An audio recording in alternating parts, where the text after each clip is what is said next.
Chapter 33:21. After he was done, he finally managed to catch his breath and rest. He suddenly remembered that this kid had given him a suggestion during the day. The more he thought about it, the more he felt that this matter was not so simple. He quickly called the base, but he didn't expect that Zhang Jinyang would directly tell him that the 30 recruits had already left and that his plan had already started. It was not appropriate to change military orders, so he had to continue no matter what. This kid had always been a stubborn person. He thought that the original plan could not be easily changed, so he didn't insist. He just repeatedly reminded him to be mindful of the severity of the situation and not to beat the 30 recruits until they all wanted to return to their original units. After hanging up the phone, he was still worried, so he decided to rush to the base overnight. Now that he saw the recruits who even needed to walk with each other, Major General Yang's anger erupted like a volcano. He directly put down his most prized subordinate and was seething with anger. Xia Jinyuan, who was pressed down, did not panic at all. He even laughed in a muffled voice and said, "When we were beaten to the point where we couldn't get out of bed the next day, you didn't feel any heartache. Why do you feel heartache when it comes to them? Major General, let's talk nicely. A gentleman uses his mouth, not his fists. Besides, my comrades are on the helicopter. You should at least leave me some face." In addition to Major General Yang and Xia Jinyuan, G3 was also accompanying them on the helicopter. At this time, G3 very respectfully turned his face to the side, not wanting to see how comical their captain looked when he was pressed down by the Major General. Major General Yang himself was also a member of the Snowfield Brigade's Special Forces. Even though he was now in high position, his skills were still quite good. In addition to his duty, Xia Jinyuan did not dare to be too presumptuous and embarrass Major General Yang. He could only be pressed down until his facial features hurt. "If I don't keep an eye on you, you'll train him to death." Although his voice and expression did not change, Major General Yang still let go of his hand. These people took so long to pick out. They are all moldable talents. Kid, if you beat them away, where are you going to find an equally outstanding elite soldier? I don't care about how hard their training is. I just can't stand your eager way of improving. Xia Jinyuan rubbed his face, which was hurting from being squeezed. Facing Major General Yang's anger, he still managed to put on a mischievous smile. "I'm really not in a hurry to improve. I've already let them live a good life in the team for so long. If it weren't for the fact that they didn't fall behind in training with their attitude, I wouldn't want any of them, no matter how outstanding they are. Since you've handed them over to me, you should trust me. Do you think I'll really beat them to death? If something like this really happens, you don't even have to do anything. I'll take the initiative to go to the military court myself." Hearing Xia Jinyuan's words, the anger on Major General Yang's face dissipated a little, but he still looked angry. "It's good that you know, if you go to military court, you can forget about wearing a military uniform for the rest of your life." He was worried that the recruits would be overtrained. He was also worried that if something happened, it would ruin the life of a young officer who had a bright future. Hearing the change in Major General Yang's tone, Xia Jinyuan took the opportunity to say, "I only gave them 1 year. By this time next year, they'll be able to go to the battlefield on their own. Major General, there's no time to delay. We have to speed up. They are all moldable talents with unlimited potential, but a person's potential needs to be constantly excavated. For them, ordinary excavation has lost its effect. We have to be more ruthless." Chapter 33:22. Major General Yang's eyelids twitched violently when he heard Xia Jinyuan's words. He asked in a deep voice, "How so?" Xia Jinyuan restrained his expression and said in a deep voice, "They become the top soldiers in their original units and become the goal of every soldier. But when they reach the Snowfield Brigade, they are far from enough. Take Qing Miao as an example. She started training when she was 14 years old. From the beginning, the intensity of her training was at the standard of a Special Forces soldier. 6.5 years later, she is still a reserve Special Forces soldier, and she may be kicked out by me at any time. She is even more outstanding than them, but she may be kicked out. As for these male soldiers who are weaker than her, if we don't teach them a lesson, no matter how outstanding they are, the Snowfield Brigade will not be able to keep them. You are right. Every one of them is outstanding, and I admit that they are all outstanding. But it's not enough, Major General. It's really not enough. His voice gradually faded away. The helicopter rumbled, and Xia Jinyuan said something again. Suddenly, the G3 soldiers who had turned their heads to look outside turned back and fixed their eyes on their captain. They saw the solemn expression on his face. Major General Yang sighed softly after a long while. Then, he said, "It's fine as long as you know what you are doing. I will leave them to you. I will make them qualified Special Forces soldiers." Xia Jinyuan closed the cabin door and ordered the T-6 soldiers to fly back to the base. On the ground, Yi Qian raised his head and looked at the helicopter that was hovering above his head a moment ago. His clear black eyes under his goggles smiled slightly. Captain Xia must be on the helicopter. When the helicopter descended just now, he must have wanted to see how the male soldiers who had just escaped death were doing. He had always been very concerned about his comrades. The progress of the 80-kilometer cross-country trip was a little slow tonight, but no one gave up. They gritted their teeth and carried the 20 kilograms load. They didn't put down their backpacks, even when they were tired. They just leaned against a tree and rested for a while before continuing to walk. Qing Niao said that it was already very good that they were only traveling on foot. When she and the veterans were training in winter, they had to engage in various maneuver operations and face all kinds of unexpected situations. Those situations were not the same as when they were practicing in the original army. It was as real as being on the battlefield, and they could not relax for even a second. What kind of training did the veterans receive? Nowadays, the male soldiers no longer thought that they were overqualified. Instead, they thought about how to become qualified veterans and be able to receive the same training as the other veterans. They yearned for greater strength and to become as powerful as the veterans in the Special Forces. King of soldiers, this was their goal. By the time they returned to the army, it was already 4:00 p.m., which was 2 hours earlier than Xia Jinyuan had expected. He said to Major General Yang, who had not left and was waiting for the new recruits to come back, "Look, they are stimulating their potential. This is the performance that a top soldier should have." Major General, on the road to becoming a strong soldier, you need to constantly train hard and practice hard. You need to fulfill your mission with actions and use your sweat every day to irrigate the road to becoming a strong soldier.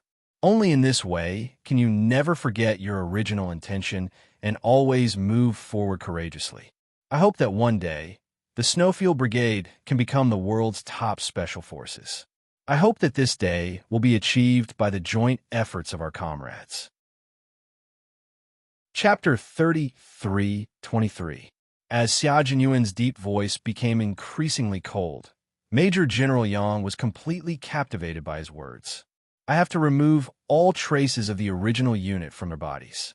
I have to scrape them clean, leaving no trace behind. Only then can they continue to develop their potential. Only then can they truly see themselves as new recruits who need to start afresh. They can truly understand how to be a qualified Special Forces soldier after joining the Snowfield Brigade. We have no end. Every day is a starting point. When one day ends, a new day, a new beginning, and a new journey begins. I need them to understand that even if the glory happened yesterday, it is already in the past. We only have today and the future. We must never look back and miss the glory of yesterday. After Xia Jinyuan finished speaking, Major General Yang patted him heavily on the shoulder. After a while, Major General Yang's hand stopped on his shoulder and patted him lightly again. Then, Major General Yang sighed with relief. You will become a great commander and the pride of our army. In the future, I will not ask about the new recruits. I will leave this Special Forces unit to you. There was no reason not to believe in a young soldier who had never forgotten his original intention and who had always strived hard for a strong army. He had always been working hard and using practical actions to demonstrate the perseverance that a modern soldier should have. Major General Yang waited until 4:00 in the afternoon. He stood in front of the 30 male soldiers and said in a deep and cold voice, "I am very relieved to leave you in his hands. Although your initial performance was average, your captain told me that he will uncover your unlimited potential one by one. He will train you to become qualified Special Forces soldiers of the Snowfield Brigade. I am very much looking forward to the arrival of this day. Tell me, do you have the confidence to overcome all difficulties and become qualified Special Forces soldiers? From the depths of the towering mountain came the male soldiers' answers that were more majestic than the mountains and deeper than the sea. We have confidence. We have confidence. They had confidence that they would become qualified Special Forces soldiers. They had confidence that they would become Special Forces soldiers as powerful as the veterans. Yiqian's voice also joined in. His voice was mighty and earth-shattering, soaring straight into the clouds. She had always been confident that one day she could become a powerful Special Forces soldier like a veteran. She had always believed that one day she would be able to advance and fight side by side with the man she loved. Today, she had walked into the base of the Snowfield Brigade. She had walked into this mysterious Special Forces unit, and she was even closer to him. Yiqian shouted loudly. Her eyes were as bright as the stars, and her face was as bright as the moon. Xia Jinyuan, who was standing in front of her, could not help but look at her for a while. Perhaps it was because of the confidence in her voice. Xia Jinyuan, who had always maintained a serious expression, smiled. The young soldier, who was as tall as bamboo and proud as a pine tree, revealed a smile brighter than the sun. The voices of the recruits reached the ears of the veterans. Hearing their voices, the veterans couldn't help but laugh. It's good to be young. You have a fighting spirit. Ha ha, it's good to have a fighting spirit. Q King still has a way. Look, all of them are like awakened lions, shaking their fur. Shivering Lion has scared you, right? There's still more to be scared of in the future. This group of new recruits aren't to be trifled with. They've been tormented awake by Q King. We could take it easy now. What we take it easy for? There's no need to take it easy. Just watch quietly. I'm really looking forward to new comrades joining us. After all, I'm F***'s king sick of watching you guys every day. The veterans laughed loudly. They were also optimistic about the recruits' abilities. After all, they were all elite soldiers. They weren't bad. Chapter 33:24. When the veterans heard that, they felt that the recruits were finally getting on the right track. But to Xia Jinyuan, who wouldn't know how to put their lips together, humans relied on their mouths to make a living. No matter how beautiful the words they said were, they were still just words. Therefore, after Major General Yang left after encouraging the recruits, he stood in front of them, whom the recruits both hated and loved. He casually glanced at the high-spirited male soldiers and said with a half-smile, For now, I don't have much confidence in you guys. At the very least, I can't see any redeeming qualities in what you've done. I won't be able to change my prejudices against you for the time being. It can't be helped. Who asked you to leave such a deep impression on me? Just like the impression I left on you, I won't be able to change it for the time being. I don't care what impression I've left on you. On the contrary, you need to care about what impression you've left on me, because this concerns whether or not you can stay in the unit in the future. Those who leave a bad impression on me, those who make me feel dissatisfied, those who aren't good, those who I can't stand, I'm sorry, everyone. You can go back to where you came from. I won't keep you any longer. The captain in front of them stood in the setting sun, revealing a mouthful of white teeth. The words that came out his mouth made them so angry that the roots of their teeth itched. They really wanted to pounce on him and tear off a piece of his body. But no matter how angry they were, they had to admit that what he said was the truth. Yiqian, who was standing in line, heard the grinding of teeth behind her. She had been holding back her laughter for so long that her stomach started hurting. T6 and the others were right. Captain Xia, who had returned to the base, was not cute at all. They really wanted to get rid of him and replace him at any moment. The words he said were really infuriating. She wondered how the veterans had managed to pull through. Hopefully, the recruits could pull through as well. If they did, they would become the veterans' comrades and Captain Xia's comrades. They would be comrades who could fight side by side and share a few drinks with each other. Xia Jinyuan, who had said the ugly words in advance, was no longer an eyesore. He knew that what he said would make this group of male soldiers clench their fists in anger. But so what? If they had the ability, they could come and beat him. How would the recruits dare to hit their captain? The first person who wouldn't let them off was the veteran. They couldn't win in a fight, they couldn't win in a scolding, and they were looked down upon by their captain. So what should they do? Train. Train as hard as you can. As long as you still have a breath, can still stand up, can still walk, then train hard. Only through hard work could one become a talent. No one was willing to waste a single second. No one was willing to put their focus on how to prove to the veterans that they were here to fight on the battlefield. Every minute and second of their time was so precious. Every minute and second needed to be trained hard. The roars on the training platform seemed to be louder than before. It was as if there was a ball of fire burning.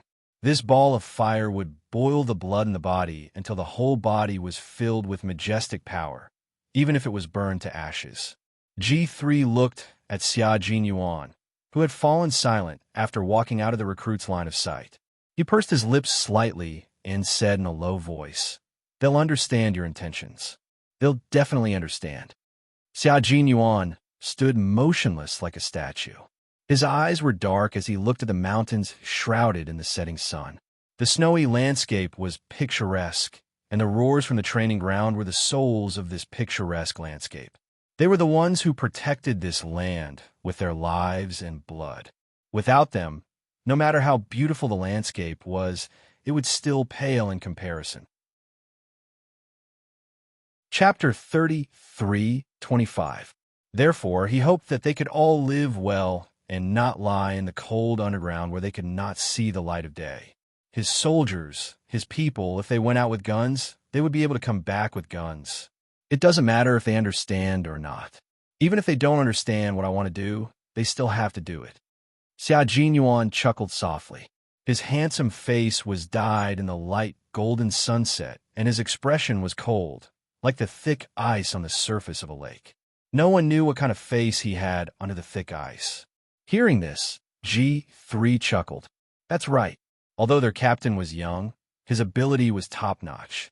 There was nothing he couldn't do, and no one could stop him. As for whether the recruits would understand, he didn't care at all. The recruits' high-intensity training began. Yi Qian habitually woke up at 5 in the morning, washed up, and headed to the field in 3 minutes.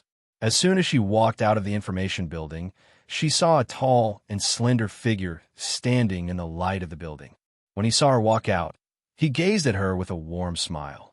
The same color combat uniform, the same color military target, the same style of clothing, and the same temperament became the most special and suitable couple outfits. Seeing him so early in the morning and being stared at by his warm gaze, Yi Qian couldn't help but smile. She couldn't deny that she was happy to see him. It was as if she was soaking in warm water, and her whole body was warm and comfortable. Because there were sentinels around, the two adhered to the rules and greeted each other like ordinary comrades. "Morning, Captain Xia." Yi Qian greeted him first. Her expression didn't reveal the happiness in her heart, but her footsteps were light and happy like a bird landing from the treetops. Xia Jinyuan curled his slender fingers slightly, and a deep smile appeared on his handsome face. "Morning." The most ordinary conversation didn't attract the attention of the sentinels. Walking to his side, Yi Qian looked up at the man who was half a head taller than her and had a cultivation base like a pine tree. She asked him softly, "Why are you here so early?" "Everyone will wake up in half an hour, so I have to rush early." Xia Jinyuan lowered his eyes slightly, his soft gaze fixed on her beautiful face without makeup, and his thin lips curved into a happy smile. From her eyes, he could see that she was very happy that he had come. Yi Qian understood what he meant, and the smile in his eyes overflowed. "Do you plan to wake up half an hour earlier every day?" There were 24 hours in a day, and that was the only time the two of them had. The training for the day officially began at 5:30. Until they fell asleep, it was not the time that belonged to him and her. Even if the two of them stood face to face, they were not lovers facing each other. "As long as I'm in the base, I'll come half an hour earlier every day you're here." There were no moving sweet words. Just this one sentence made Yi Qian's heart feel sweet, as if he had drunk honey. It was so sweet that even his smile had a hint of sweetness. A sweet smile appeared on her delicate face, like a blooming flower that had been stained with clear dew. The petals trembled in the wind, causing people to feel tender affection for her. Xia Jinyuan couldn't help but look at Yi Qian with a scorching gaze. This man was full of energy early in the morning. When he saw the girl he loved standing in front of him like a flower, he would more or less feel a little restless, but it didn't take long for him to adjust. The two of them jogged all the way from the information building to the training ground. From today onwards, the training of the 30 male soldiers would be strictly based on the training of the veterans. Other than the slight reduction in difficulty, everything else was the same. Chapter 33:26. Xia Jinyuan asked Yi Qian if she was ready, and Yi Qian replied with a smile, "I've been ready for a long time. I was just waiting for this day to come, but I hope to train with the veterans as soon as possible." Xia Jinyuan chuckled and said, "In a week's time, I'll definitely put you in the veterans team. They're also looking forward to seeing you there. However, I don't really want you to go there as soon as possible." His comrades in the team were even more eager for Qing Niao to go there as soon as possible than him. They even said that if it weren't for his work, they would have directly moved Qing Niao to train with them. These guys thought that they hid their intentions well, but in fact, it was all written on their faces. They wanted the only female soldier in the team to go there so that they could always show off in front of Qing Niao. There were quite a few people who had such intentions, and he already knew a few of them. As for the guy who introduced her to his family, he was so tired that he didn't even have the energy to climb out of bed. He didn't have the extra energy to think about how to please the only female soldier in the team. Yi Qian didn't guess the other reason why Xia Jinyuan didn't want her to go there earlier to train with the veterans. She just assumed that she hadn't completed the task he gave her, so she smiled and said, "I'll complete the task you gave me before I go there. I killed 6 men yesterday, and I'll kill another 6 today. I'll complete the task by the 7th day." Yesterday, after completing the 80-kilometer cross-country, she returned to the base to continue training. In the 5 subjects of gun assembly, disassembly, climbing, crossing minefields, and ambushing, Yi Qian beautifully completed them all. She killed 1 male soldier in each of the 5 subjects. And in addition to the male soldiers who returned at the end of the 80-kilometer cross-country, Yi Qian killed 6 male soldiers yesterday. After training all day yesterday, the male soldiers who had been taught a lesson by the veterans were once again crushed by Yi Jian. It had to be said that the addition of Yi Jian had really cleansed the male soldiers from the inside out. Their bodies and minds had been cleansed. Xia Jinyuan was very satisfied with the current progress. Based on yesterday's analysis, he could see that the male soldiers were more persistent and resistant to training than before. Previously, he thought that a week was a little too short and that it would take at least 10 days for the male soldiers to better understand their own abilities. Now, it seemed that it wouldn't take a week. After today, it should be about time. Today is still the basic training. Continue to use your strengths. Don't worry about what the male soldiers think. The combat skills training in the afternoon includes all kinds of grenades, rifle grenades, small caliber cannons, and anti-tank weapons. These are your weaknesses, so you need to train them well. For the combat skills training, Xia Jinyuan required every Special Forces soldier to be familiar with all kinds of weapons in the country and abroad, including firearms, cannons, and other individual weapons as well. But she didn't have much experience with cannons, so she had to learn how to use cannons. And cannons. She had to learn how to use cannons and cannons. And learn how to use cannons use con is familiar as she had to know how to use cannons ons. This was not the basic training, but the routine training for the Special Forces soldiers of the Snowfield Brigade. No matter how good Yi Qian was, she still had to start from scratch. This was why Xia Jinyuan often said that if Yi Qian didn't perform well, he would still make sure that she couldn't join the team. Her foundation was very good, but she still had more practical training to master and more weapons to familiarize herself with. Chapter 33:27. Xia Jinyuan said to her, You have to start learning from scratch. If you learn from scratch and surpass the male soldiers in the end, it will make them realize the truth, and they won't dare to let their guard down. Qing Niao, you are now the whetstone in my hands to train the male soldiers. With you around, I'm not afraid that I can't polish them. It took about 10 minutes to jog from the information building to the training ground. During the 10-minute jog, Xia Jinyuan didn't talk about romance with Yi Qian, nor did he have much time to talk about love. The topics they talked about were always related to work. Other girls might not like to hear it, but Yi Qian liked to hear it, because it made her feel that she was getting closer and closer to him. Her eyes were curved like crescent moons, and she had a faint smile on her face. It's not bad to be your whetstone. A whetstone trains others while also training itself. I will learn well and definitely not fall behind others.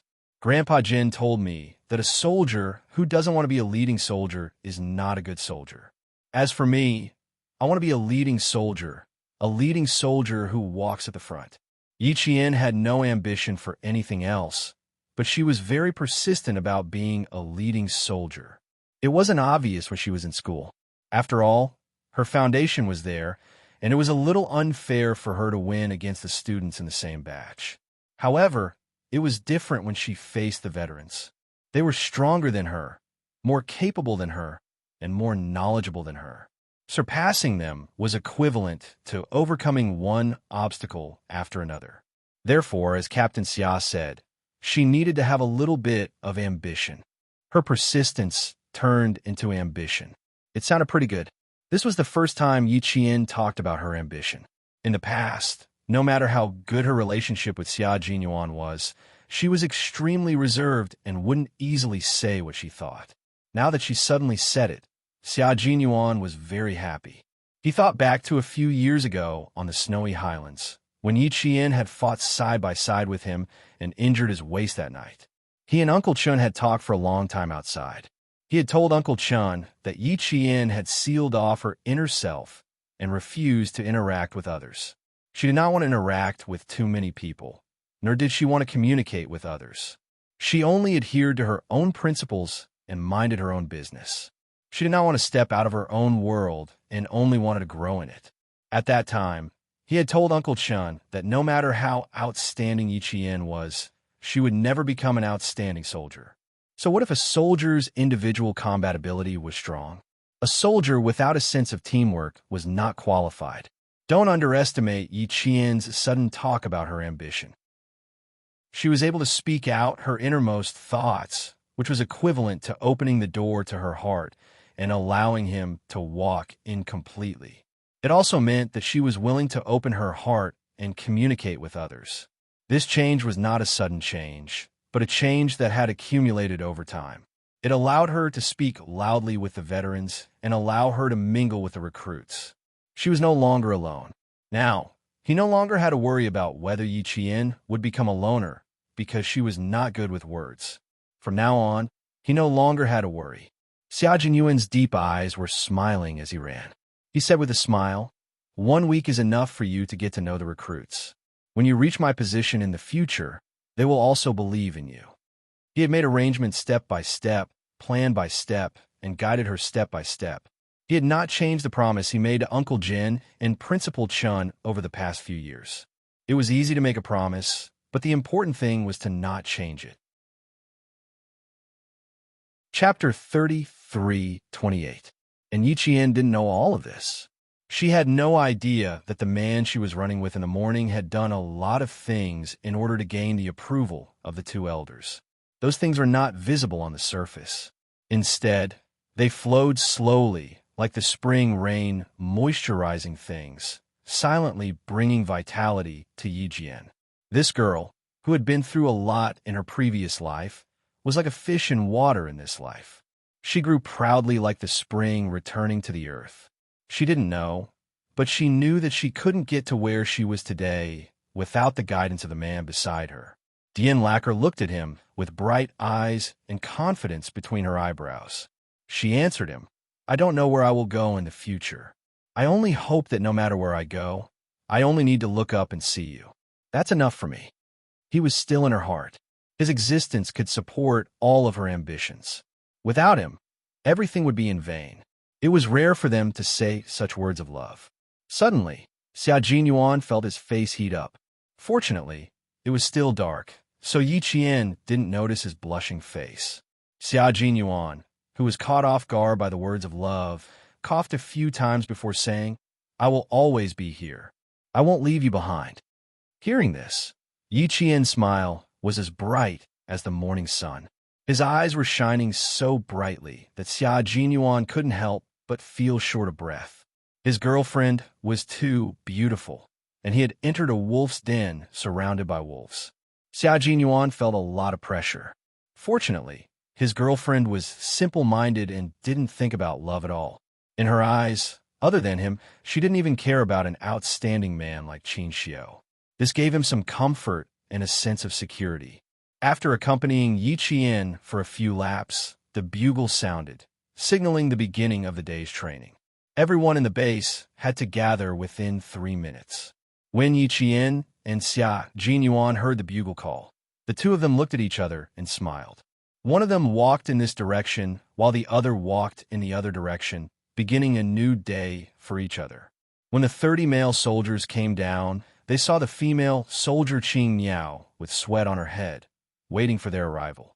When they saw her, the male soldiers sped up and ran over. Last night, they trained until 10 o'clock. At 1 o'clock in the morning, there was an emergency assembly. They ran 3 kilometers before returning to the dormitory to sleep. Everyone seized the time to get more sleep so that they could be energetic for the next day. Unexpectedly, Qing Miao, who was training like them, was able to wake up early. She looked very energetic. Yesterday's high-intensity training did not leave her with any discomfort. Those who were strong even had stronger mental strength than them. The assembly was completed at 5:30 a.m. Everyone's feet and arms were tied with 5 kilograms of steel plates. First, they did a warm-up morning run. They didn't need to run for too long, just 5 kilometers. Yi Qian was very used to running with weights tied to her feet and arms. In order to train the stability of her arms, Uncle Chun would tie weights to her arms every time she held a gun. It was the same when she ran. When she first joined the Storm Commandos at sea, she easily finished her morning run on her first day, wearing the special heavy shoes used to train the frogmen. At that time, she shocked the water ghosts of the Storm Commandos. Big Brother said that he paid special attention to her because he saw how easily she could finish her morning run in the special heavy shoes. That was why he started paying attention to her. As soon as she started running, the male soldiers who didn't want to be left behind followed closely behind. During the few months they had been in the Snowfield Brigade, they had undergone such basic training every day. They couldn't possibly lose to the female soldiers in even the most basic training. Chapter 33:29. The male soldiers wanted to sprint past the female soldiers, but the reality was cruel. In the face of a female soldier who began cruel training at the age of 14, the male soldiers found that even if her limbs were tied with 5 kilograms of weights, it didn't affect her much. During the 5 kilometers run, she maintained a steady speed. She was never slow or fast. The male soldiers who sprinted past her were only a few hundred meters ahead of her before she overtook them again and fell behind her again. Basic training was to train the foundation. Often, the quality of basic training was the most direct reflection of the strength of a soldier. In the face of the female soldier who could talk and laugh during the 5 kilometers run, the male soldiers could only give her a thumbs up. When she was about 1 kilometer away from the 5 kilometers run, a sharp whistle suddenly sounded. Instructor G3 stood on the all-terrain vehicle with a loudspeaker and shouted for the next training mission with a blank expression. Qing Yao run. Late. She was still calculating how long it would take her to finish the remaining 1 kilometer run when her brain suddenly received another training mission. Without any pause, she turned around and ran toward the shooting range. Then, before the male soldier who reminded her to be faster could finish his sentence, he saw the female soldier Blue Bird turn into a gust of wind and run past his eyes with a whoosh. In the blink of an eye, she ran several dozen meters away. F*CK. This reaction, The male soldier swallowed his unfinished sentence, turned around, and ran toward the shooting range. Today, we're shooting a G36 automatic rifle. The targets are triangular and serpentine. There are also a few radish targets that I don't know where they are hidden. There are peeled wax melon targets, unpeeled celery targets, and a few bottle cap targets. As for how many targets there are too many. I need to think. However, after you're done, I'll definitely remember how many targets there are. Boys, open your eyes wide. If you miss one target, you have to take off one piece of clothing. If you miss two targets, you have to take off two pieces of clothing. Some time ago, I heard that someone stripped down to his underwear. Today, boys, you have to be careful. We have female soldiers in the team. Although all of you are good-looking and have great figures, today is not the time to show off your figures. Cover your clothes tightly. If you really take them off until only your pants are left, it's actually quite embarrassing, isn't it? But it doesn't matter if you really have to strip until you're only left with a pair of trousers. Just treat it as cold training. G3, who was sitting on an all-terrain vehicle, held a loudspeaker and spoke expressionlessly. His tone was flat and did not fluctuate much, but the words he said inexplicably made people gnash their teeth. They really wanted to make a snowball and throw it into his mouth to shut his mouth. Yi Qian, who was running at the front, finally understood why the male soldiers had a love-hate relationship with the veterans. This kind of abnormal training style was really both love-hate and love-hate. The most important thing was the words that were said, please allow her to laugh a few times unkindly. The words that were said were indeed powerful enough to anger people to death. He had inherited Captain Xia's teachings. Pigeon, who was driving, could not help but blush when she saw G3 talking about his underwear. She whispered, "Pay attention. Qing Yao is also listening. Image, we have to pay attention to our image." G3 grinned, turned off the loudspeaker, and replied to his comrade, "I don't care. Anyway, I'm getting married. I don't need to pay attention to my image in front of Qing Yao. It doesn't matter to you either. Your girlfriend has been warmed by you for several years. It doesn't matter if you don't have an image in front of Qing Yao." Chapter 33:30. His words reminded Pigeon. Thinking about it, it really did seem like that was true. The all-terrain vehicle nimbly drove across the uneven track. Pigeon said thoughtfully, "The two of us were chosen by Q King to be the instructors for the new recruits. Do you think he chose us because we both have girlfriends? Last night, a few unmarried people volunteered to come over, but they were all ignored by Q King. Why do I feel that Q King deliberately arranged this?" After Pigeon finished speaking, G3 sighed deeply. "Brother, you only realized Q King's arrangement now. Your reaction is a little too slow. There are a lot of bachelors in our team. You can find those who have girlfriends just by counting on your fingers. With so many bachelors suddenly having a beautiful female soldier, it's inevitable that they would be tempted. How can Q King not make proper arrangements and plan things out properly?" G3 was not a talkative soldier, but he still had endless things to say to his comrades. Especially when it came to the topic between Xia Jinyuan and Yi Qian, he could be considered a witness, so he had more to say. After his pointers, the pigeon finally understood Q King's good intentions. He also found out about the relationship between his captain and Qing Yao by chance. After finding out, he kept it a secret until Qing Yao needed to come to their team. His captain suddenly asked him to come to his office.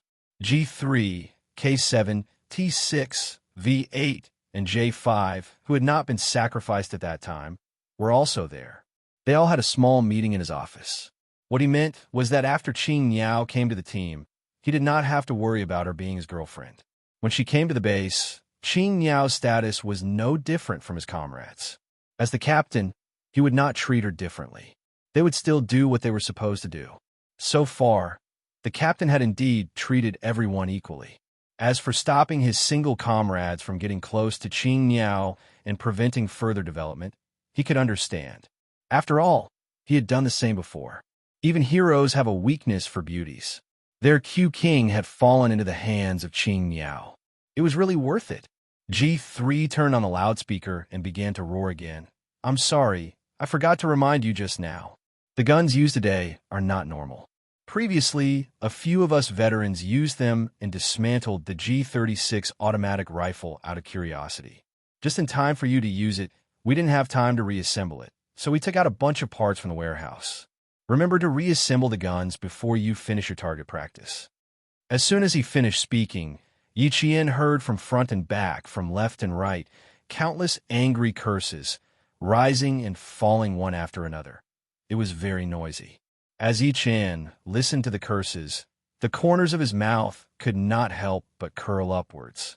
Although they were cursing, the male soldiers moved even faster.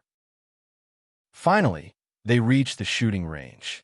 The distance was exactly 1,300 meters.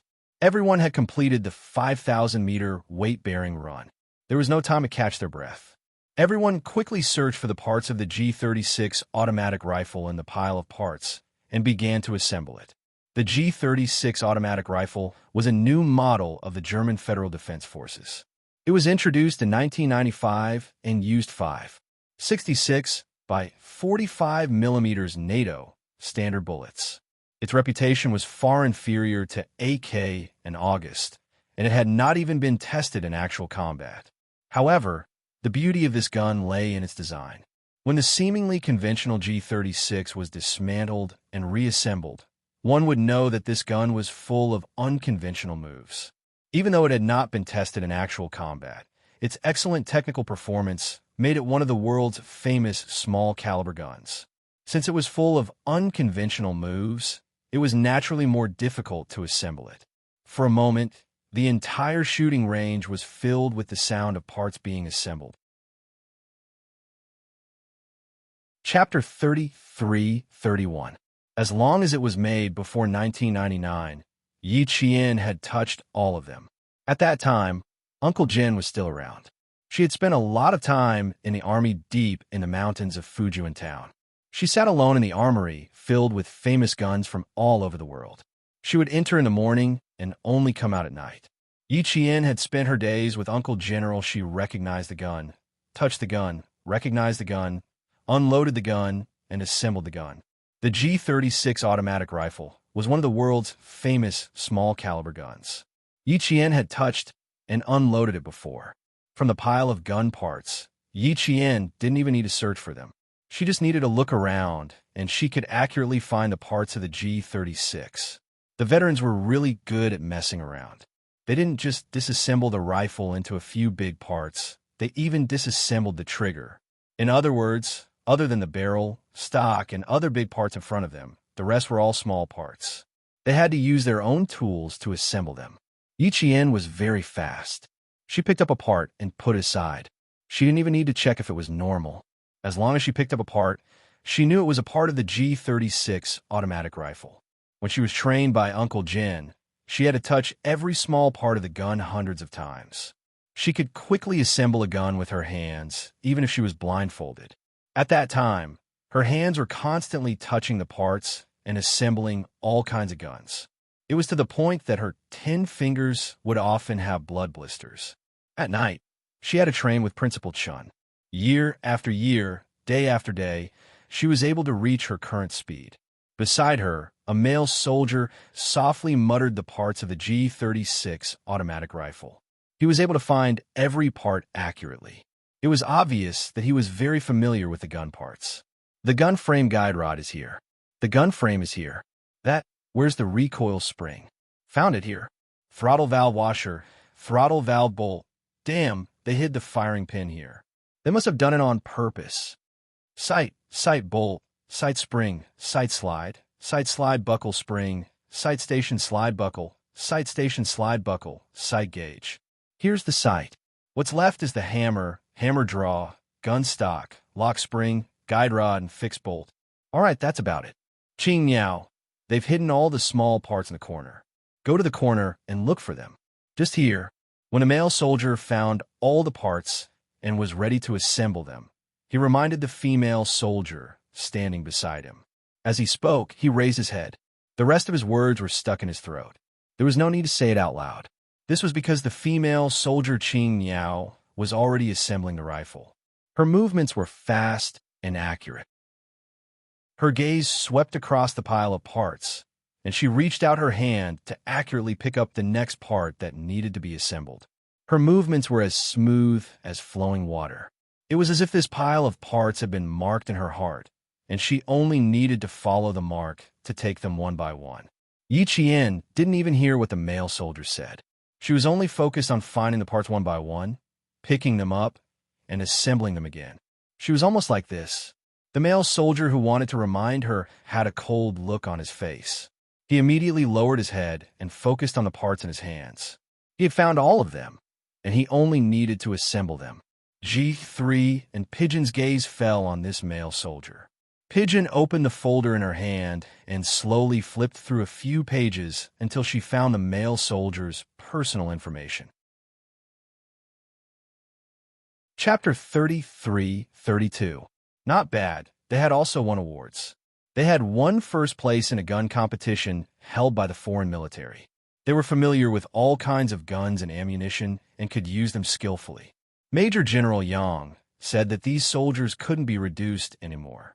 He would lose sleep for a few nights, and his heart would hurt for a few days if he lost one. It was true. All of them were so good. If they were really kicked out by Q King, he would also feel the pain. He handed the information to G3 and smiled. They're all talents. It would be painful to lose even one. Soldier 27 is quite fast. One look, and I can tell he is an expert. G3 took the folder and looked at it. He then flipped through the information of the other male soldiers. They can't be bad if they can get the Major General's personal approval. Otherwise, Q King wouldn't have gone in such a big circle to train them. It was because he wanted to keep them and train them that he put in so much effort. Closing the folder, G3's gaze fell on Yi Qian. He smiled. Qing Yao's side is still much faster. They're almost done. He looked down at the time. Only 3 minutes had passed. The structure of the G36 automatic rifle was slightly different. The parts were also different. It wasn't easy to find all 80 parts. Yi Qian had assembled more than half of the gun in 3 minutes. It was obvious that she was very fast, and also how familiar she was with the gun. Even the designer of the gun might not be able to complete the assembly in such a short time. Time ticked by. The male soldiers were all very fast. Every one of them had a certain level of understanding of the gun. Occasionally, they would pick up the wrong part, but they would quickly change it. No one communicated secretly. Everyone only had 3 actions: reaching out, pulling back, and assembling. 6 minutes later, Yi Qian had finished assembling the 80 parts of the G36 automatic rifle. She checked the bullets in the magazine and loaded it with a click. Then, she began to look for a target to shoot. The moment she moved, all the male soldiers raised their heads at the same time. Seeing that she had completed the assembly of the entire gun, some of the male soldiers' mouths could not help but twitch fiercely. They were starting to wonder if she was really a military academy student. If all military school students were as good as her, they would all be in high demand in the military. 6 minutes. She won again. I want to confirm if she's really a military academy student. I've never seen a military academy student as capable as her. She's a military school student. She's one of those rare military school students. If every military school student was as powerful as her, the leaders would be laughing in their dreams. Let's not talk too much. Let's hurry up and see who can last until the last day to be defeated by her. After a few whispers of discussion, they no longer paid attention to the female soldier who had completed the assembly of the gun. If they worked hard, they would be able to reach her level one day. Soldier number 27 had already finished assembling his gun. Seeing that Yi Qian had not started shooting yet, he could not help but let out a sigh of relief. Following closely behind, soldier number 1 also finished assembling his gun. The 2 soldiers quickly headed to the shooting range. They had to hurry up. Seeing a few of their brothers being Qing Niao eliminated by the female soldier every day, to be honest, they did not feel good about it. Wanwan would sigh a few times before she went to sleep, guessing which of their brothers would be eliminated by her the next day. After a round of guessing, everyone realized that it was very likely that they would be eliminated the next day. Anticipating that they would be eliminated in advance, was 100 times worse than being eliminated all of a sudden. Chapter 33. All the targets were on the shooting range, so everyone had to find them by themselves. The alien targets were easier to deal with, as they just had to stand upright in front of them and aim. The most troublesome targets were the white radishes and peeled winter melons. Both of them were white, so when placed in the snow, it was as if they were wearing an invisible cloak. If one didn't pay close attention, they wouldn't be able to find them. Standing at the designated distance, Yi Qian knelt down and started shooting. She started with the alien targets. A few targets that looked like they had been bent by a strong wind were standing in front of her. Yi Qian, who was kneeling down, almost finished all 4 of the alien targets in one go. Then she crawled down and moved the barrel of her gun slightly in a certain direction. Then she fired continuously. Bang, bang, bang. The gunshots echoed in the empty shooting range, and even the ground seemed to tremble. While she was firing, the male soldiers who were still assembling their guns looked up again and quickly looked away. Greenbird was shooting all the way. Just as she said, once she aimed once, she didn't need to aim a second time. Therefore, even if they only looked up, they could see that she had hit the target with a few consecutive shots. There was no need to doubt Qing Niao's ability. Her ability was right in front of them, so they could only admit defeat. Following that, countless gunshots rang out. Soldier number 1 and soldier number 27 fired back and forth. Soon, the shooting range became lively, and the gunshots became more and more frequent. Not long after, the cold wind filled the air with smoke. There was also the smell of white radish, winter melon, and celery. Several different smells filled the air, and even the air became very strange. The targets for the white radishes and peeled winter melons were the hardest to find. Each team monitored each other and reported the number of targets. There was no possibility of cheating. They only stood up after the gunmen thought they had finished shooting. As for how many targets there were, even Yi Qian, who had finished shooting, couldn't be sure. She had fired a total of 43 bullets and hit 43 targets. Among them, there were 4 targets for the white radishes hidden in the snow, 2 targets for the peeled winter melons, 3 targets for celery, 4 targets for bottle caps, and 5 targets for bullet heads. The rest were all alien targets. After all the soldiers finished shooting, G3 smiled at Yi Qian and said, "Do you want to leave for a while?" He meant that a male soldier had missed a target and needed to undergo cold resistance training. Yi Qian's expression didn't change. She nodded and replied, "Okay." Then she asked, "Do I need to undergo cold resistance training?" Her calmness, G3 covered his mouth and coughed softly. "Not bad. You hit all the targets." Luckily, she hit. Otherwise, she would have to undergo cold resistance training. After shooting, they moved on to the next subject. Every subject was carried out continuously. After running, they would jump. After jumping, they would climb. After climbing, they would jump again. After that, they would do sit-ups, barbell push, single and parallel bars training, grenade throwing. After a whole day of training, Yi Jian was so tired that she almost couldn't hold the chopsticks in her hand when she was eating, even though she had gone into the mountains to train with the veterans several times. The Snowfield Brigade's training was unconventional. 1 second, they were on the ground. The next second, they might be in the sky. At noon, she had just eaten 2 mouthfuls of rice when an emergency assembly came. Everyone put down their bowls and chopsticks and rushed out. Then they saw the captain, who everyone hated to the core, standing in front of them and smiling. "Yo, your reaction is pretty fast." "Nothing much. I just wanted to see if you guys were tired. Go back and eat. We'll continue after."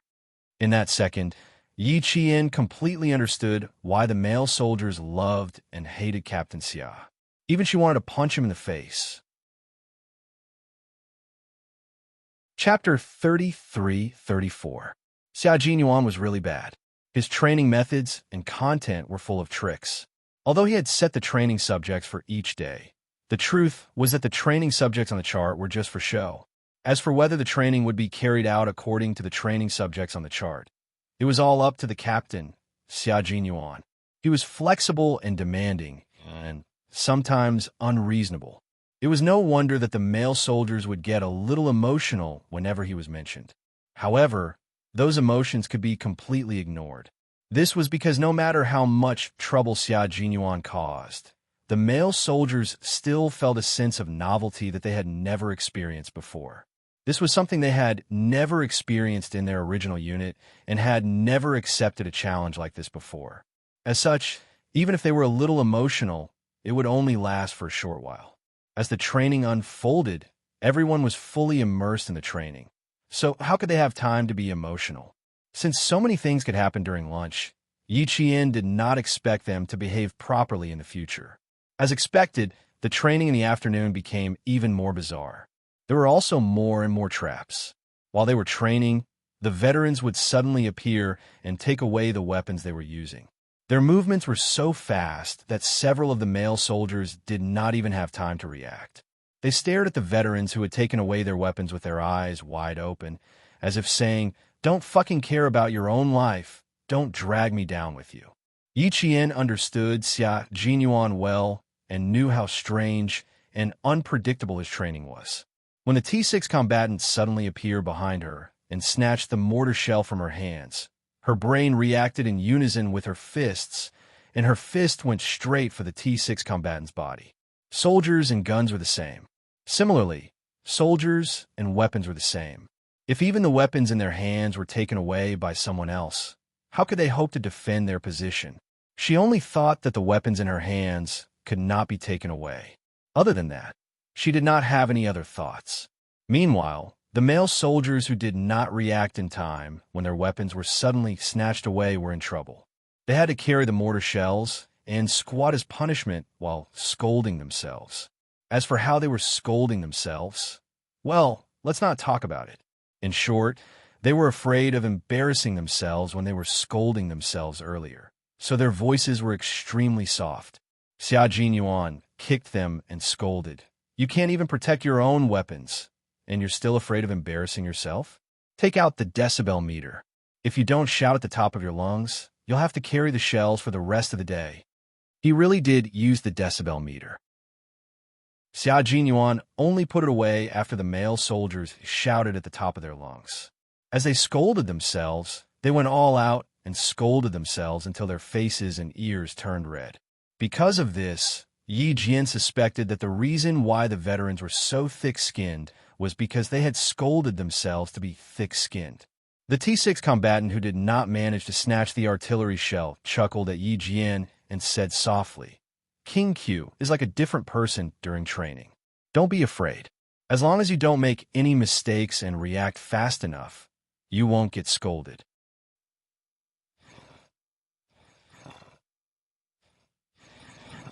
Due to the harsh, unreasonable, and cold-hearted training, Big Bro was given the nickname Demon King.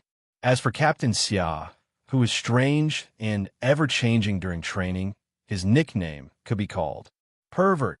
She was only distracted for a moment, and suddenly, a magazine of live bullets rang out behind her feet. The bullets were too concentrated, and when they hit the wet mud, they splashed and dirted her back in an instant.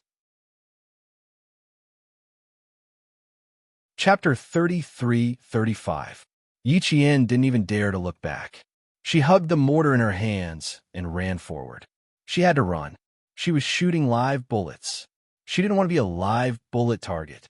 Behind her, Xia Jinyuan's cold voice came from the loudspeaker. Make sure your brain and body are tense during training. Bullets don't have eyes. If my hand trembles and a bullet hits your flesh, don't blame me for not warning you beforehand. That's right. Who would use live bullets during training in such a crazy environment? They were all using blanks, okay. But here, they were even using live bullets during training. Yi Qian felt that when she was in the Snowfield Brigade, even if it was just a day of training, her heart would need to be covered with a layer of hardshell and have a day's worth of resistance. She was being chased by live bullets until she was screaming and running. She was still hugging the mortar shells in her hands and didn't dare to let go. As she ran, she observed, afraid that there might be hidden traps. If she wasn't careful, she would be in trouble. It was probably the first time that she had used live bullets. Yi Qian gritted her teeth and ran. She heard a male soldier shouting behind her. "Are you trying to kill people? You're all using live bullets. If they really hit you, just carry them to the infirmary. If you can remove the bullets yourself, do it yourself. If you can't, ask your comrades for help. Otherwise, what else do you want? Arrange a bed for you to rest? If you unfortunately die, don't worry. Your name will definitely be on the list of martyrs." She didn't know which veteran replied to the male soldier's angry question.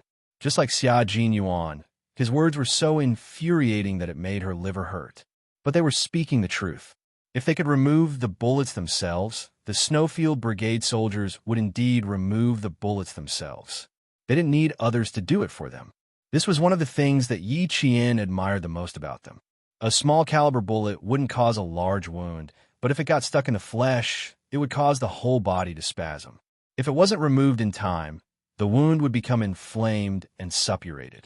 In serious cases, it could lead to sepsis or amputation. Therefore, if the bullet was left in the flesh, the Snowfield Brigade's Special Forces soldiers would extract the bullet themselves. Yi Qian, who was hugging the cannonball, did not say anything and just ran forward. But how could two legs outrun a four-wheeled, all-terrain vehicle? The vehicle sped past Yi Qian, and mud splattered everywhere as the vehicle sped past Yi Qian. Then she heard a screeching sound, and the car came to a sudden stop in front of her. She stopped running with the cannonball in her arms and looked at Xia Jinyuan, who was sitting in the car vigilantly. One of his long legs was on the pedals, while the other was on the inside of the car.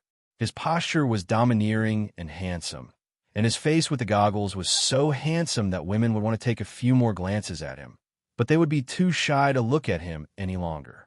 He was cool and handsome. At this moment, Yi Qian wasn't in the mood to admire the handsome and cool Lieutenant Colonel Xia.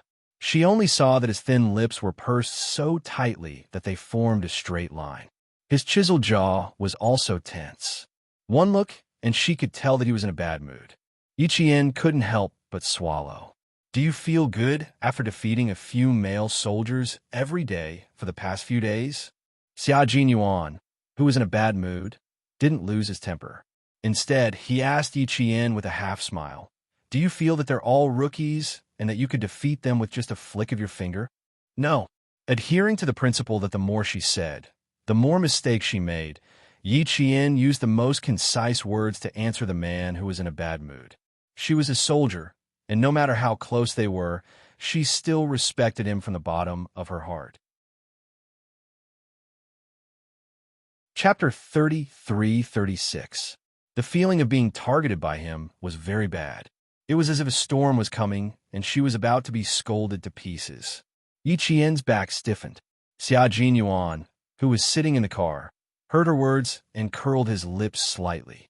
He said in a cold voice, "I think you are quite capable. You can even carry a cannonball and run. Are you trying to tell the male soldiers that you are very strong and that you can win them by carrying a cannonball and running?" The cannon and mount of the mortar were still behind them, but she had to run with a cannonball. What was this? Yi Qian immediately realized what she had done wrong. If she really wanted to run with a cannonball, she should have at least waited for the male soldiers who were training with her to carry the cannon and mount. The weapons were all separated and were equivalent to a pile of scrap metal. Also, she had run away on her own, but she had left her comrades behind. That was another crime. With these two huge mistakes, Yi Qian could already predict what kind of storm she would face. "I was wrong." Yi Qian quickly admitted when she realized that she had made two huge mistakes. "I shouldn't have carried the cannonball. The cannonball, cannon, and mount cannot be separated. I shouldn't have left my comrades behind and run away. We didn't advance and retreat together. I was wrong." If she had made a mistake, she would admit it openly. It was better than being scolded by Captain Xia, who was like a pervert during training. Her voluntary admission and awareness left Xia Jinyuan speechless for a few seconds. This little fox was getting more and more cunning as she grew older, but he still had to scold her. The male soldiers were scolded badly, but she would also be scolded by him. No one can be the king of constant victories. No one can keep winning every day. You won today and can laugh from day to night. Who knows if you'll still have the last laugh tomorrow? We need smart soldiers, but we also need soldiers with high team spirit. A soldier without team spirit is a lone wolf. No matter how good he is, he won't be able to accomplish anything. Qing Yao, remember this. My soldiers must always remember that they're not fighting alone. Yes. Yi Qian straightened her back and replied, loudly with a stern expression, yes. After training, carry 5 kilograms of cannonball with the male soldier you just worked with. Yes. Faced with the punishment, Yi Qian had no objections and accepted it unconditionally. Because of her, she had implicated the male soldier who had just cooperated with her. Yi Qian, who received the punishment, could not help but purse her lips. The Snowfield Brigade required every Special Forces soldier to be strong in individual combat, but it also required every Special Forces soldier to have high team spirit. When fighting alone, one person could form a team. However, when fighting in a team, one must always cooperate with their comrades. One must never fight alone. In the early days, Yi Qian's habit of fighting alone had already been criticized by Xia Jinyuan several times. It was only after she entered the military academy that her habit of fighting alone changed quite a bit. But this time, it was purely an accident. Because she was distracted for a moment and was hit by live ammunition, she subconsciously made a running motion. From this, one could see that she still needed more team training. Only then would she be able to cooperate well with any of her comrades in a team battle. Hugging the cannonball, she turned back and apologized to the male soldier who had cooperated with her just now. She also told him about the punishment she had received after the training, full of guilt. The male soldier expressed his understanding and said with a bitter smile, "At least you were able to realize that they were trying to steal our weapons. I was so King stunned at that time. I thought they were trying to stop us. Then, they suddenly fired a series of live ammunition. I was shocked. I thought they were loaded with live ammunition and didn't dare to move." Chapter 33-37. Yi Qian, at least, had reacted to the unexpected 2 times in a row. The male soldier, on the other hand, knew that he had a bigger problem because he did not react in time at all. He had never encountered someone who would suddenly appear to snatch a weapon during training. Who would have thought that live ammunition would be fired at their feet? You don't have to blame yourself. This time, I'm responsible too. I reacted too slowly and did not coordinate well with you. Fine. If you punish us more, we'll learn our lesson. I thought about it. If we were suddenly attacked from the rear while we were fighting, based on my reaction just now, I would have been dead long ago. The male soldier who was carrying the gun mount and the metal plate had already finished his self-reflection. At the same time, he also realized his mistake and was willing to be punished. The live ammunition training was not over yet. Previously, there were still male soldiers protesting loudly. Later on, they did not say anything. If they did not move faster, they were really afraid that the live ammunition would hit them. The veterans sitting on the all-terrain vehicles held their guns. When they saw a male soldier moving slowly, they would immediately fire a few rounds. When the male soldier who was targeted by the live ammunition heard the gunshots, it was as if a string of explosions were hanging from the back of his waist. His movements, which had slowed down, sped up again. Climbing walls, jumping ditches, climbing trenches, climbing over iron nets, jumping into mud pits, carrying logs. All these physical training coupled with combat training, Yi Qian had trained himself into a clay figurine. When the cold wind blew, he shivered and could feel the mud on his body turning into hard ice as the temperature dropped. His clothes, both inside and outside, had turned into hard ice armor, losing the softness of clothes. At 5 o'clock in the afternoon, the day's training ended. When he heard the sound of dismissal, it was like the sound of nature. Yi Qian, who had endured Principal Chen's 4 years of hell training, received a day of the Snowfield Brigade's regular basic training. After a day, his bones felt like they were falling apart. There was not a single part of his body that was unharmed. When he stood under the hot water to wash himself, it was extremely difficult for him to even raise his arms. His body was very tired, but his mind was very clear. He was even quite excited. This was the training of the Shuiyu Brigade's Special Forces, and she was undergoing systematic training. They only had 5 minutes to take a hot shower.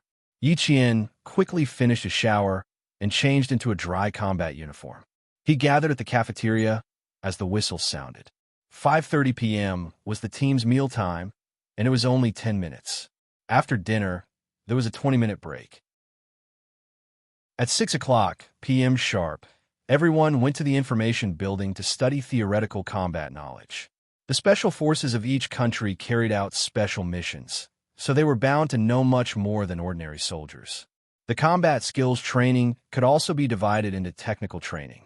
In it, they needed to learn about special operations, enemy knowledge, military technology knowledge, computer knowledge and application, battlefield foreign languages, military topography, and other theoretical knowledge. These knowledge needed to be mastered and used in battle at any time. These were all things that Yi Qian and the male soldiers needed to learn and master. From 7 p.m. to 7:30 p.m., they would watch the news broadcast. After 7:30 p.m., the immersion combat training would begin and would not end until 12 o'clock p.m.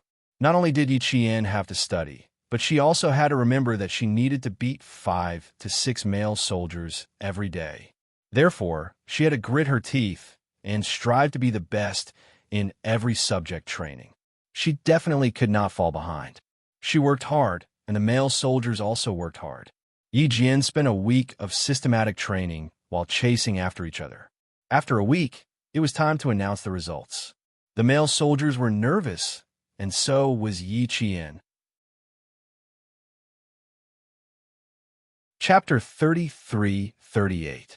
At this moment, the male soldiers realized that they were actually more nervous than when they were waiting for the selection results. They wanted to know if all their brothers had been defeated by the female soldier Qing Yao this week. If none of them had beaten Qing Yao, they really wanted to know what the results were. What were the results? Every male soldier was more or less nervous. After a week of training, Qing Yao's strength had shocked all the male soldiers. They were currently undergoing special professional training. Even if it was just basic training, it was still training that a cadet could not possibly come into contact with. Not to mention, she was so strong that the veterans could not help but speak with respect when they talked about her. How could a cadet possess such strength? Now that the results were out, even if they lost, they would accept it wholeheartedly. They had all seen her strength, so they had no choice but to accept it. The male soldiers thought that Yi Qian could win, but in fact, Yi Qian did not have much confidence in herself. This was the first time she had come into contact with maneuver training and infiltration training, so she did not have much of an advantage. In addition, combat training required one to be proficient in all kinds of domestic and foreign weapons. She only excelled in firearms. This was also the first time she had come into contact with weapons with terrifying lethality, such as artillery shells. There were not many areas in which she had an advantage over the male soldiers. After a few days of training, she completely understood why Captain Xia kept reminding her that she was still too far away from becoming a qualified Special Forces soldier. That's right, she had only learned the basics in the past. It was because of her solid foundation that she did not feel much pressure after coming here and was able to compete with the male soldiers. If she wanted to become a Special Forces soldier like Captain Xia and the veterans, if she wanted to become the king of individual soldiers, she had to be good at sniping, accurate with her marksmanship, and decent with her skills. These were not enough. She had to excel in all aspects in order to become a powerful king of individual soldiers like Captain Xia. Combat training, maneuver training, infiltration training, reconnaissance training. From ground training to sea training, and then to air training, she still had a long way to go. The Special Forces soldiers of the Snowfield Brigade were all tri-amphibious Special Forces. She had only touched land and sea training so far. She had not even touched the edge of air training. That was why she asked if she could fly a fighter jet if she won. Win. She wanted to win. He really wanted to win. Xia Jinyuan saw that her jaw was a little tense and laughed in his heart. She was used to not caring about winning or losing, but now she was starting to care. This was a good thing. In the army, it was impossible to not have any ambition and the desire to strive to be the best. Fighting to be a top soldier could not only increase the combat effectiveness of the troops, but it could also influence the comrades around them. Each of them would be courageous and strive to be the best, which would increase the enthusiasm of the training. Especially when the Qing Niao was a female soldier, it could stimulate the enthusiasm of the male soldiers. It could be seen from the training over the past few days. Because of her existence, the male soldiers were all training to the point of death. As long as they still had a breath, they would get up and continue training. None of them wanted to fall behind. The results are out. Before I tell you the results, take a look at your training this week. G3, who was standing beside Xia Jinyuan, spoke up. His appointment document had been faxed to the brigade at 8 o'clock in the morning. He was now the political instructor of the brigade. He was a liberal arts student and was good at writing and speaking, so he was the most suitable candidate for this position. His position had changed, but his military rank remained the same. Chapter 33-39. The male soldiers secretly swallowed their saliva. The male soldiers who were closest to Yi Jian glanced at her from the corner of their eyes. Seeing that she was standing straight with a calm expression and had a majestic temperament like the mountains and rivers, the male soldiers couldn't help but restrain their thoughts and stop paying attention to her. Their focus should be on the results of this week's training. They didn't know if it was good or bad. Based on the requirements of the veteran and the perverted captain, the only thing they expected was bad. Not good. An A4 paper booklet was distributed to everyone. The first thing that caught their eyes was a large number written in bold on it.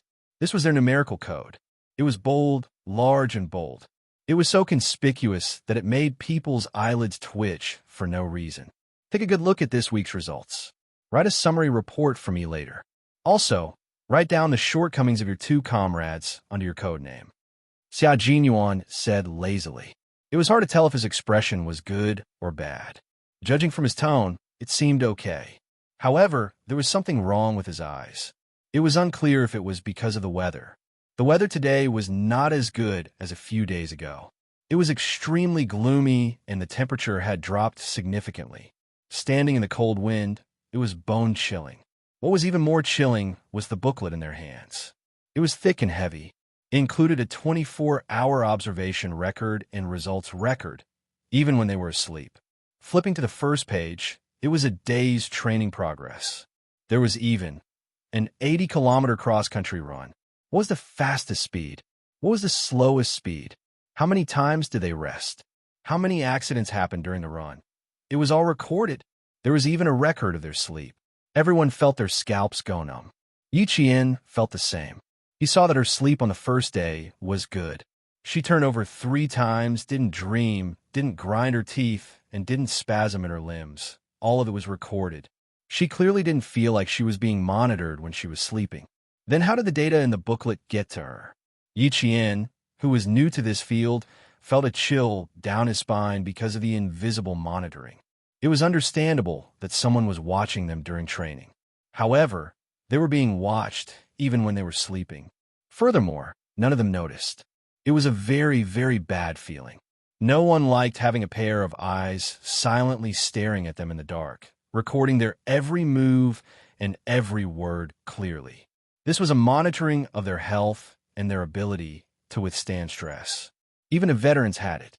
The difference was that the veterans would only have a record when they returned from a bloody mission, and the record was stricter and more detailed. This was because they were afraid that they would suffer from post-war post-traumatic stress disorder. For the mental health of the soldiers, they had to create a record to protect the mental health of the soldiers. Once they were found to suffer from post-war post-traumatic stress disorder, they could be treated in time. This booklet will always be there. It will only be destroyed 5 years after you retire from the army. Don't look constipated. I have one too. Everyone is the same. How could Xia Jinyuan not see what was going on in their minds when they received the booklet? It was normal for them to have such thoughts. Who would have thought that there would be someone monitoring and recording their sleep? No one liked to be secretly observed, and he was no exception. After he explained it this way, Yi Qian and the other male soldiers immediately heaved a sigh of relief. It turned out that even the veterans had a record, and it would only be destroyed 5 years after they retired from the army. It would be fine once they got used to it. Yi Qian sighed softly and calmed himself down before carefully flipping through the booklet. Chapter 3340. The records were so detailed that it felt like someone was monitoring them 24/7. The data for every training subject was detailed, and every data was compared to the day before and the day after. It allowed people to clearly see where they were strong, where they were weak, where they still needed to strengthen their training, and where they still needed to pay attention.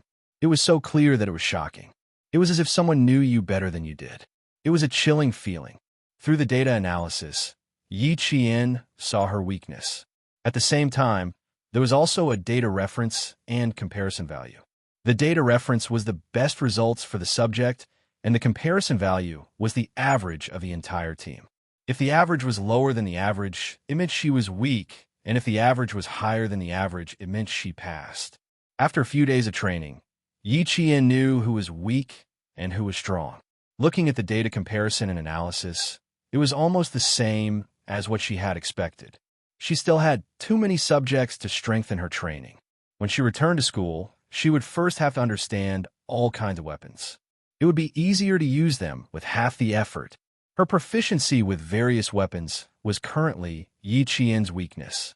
Fortunately, her learning ability and memory were strong, so she could make up for it. It was also because of these two aspects that she had an advantage.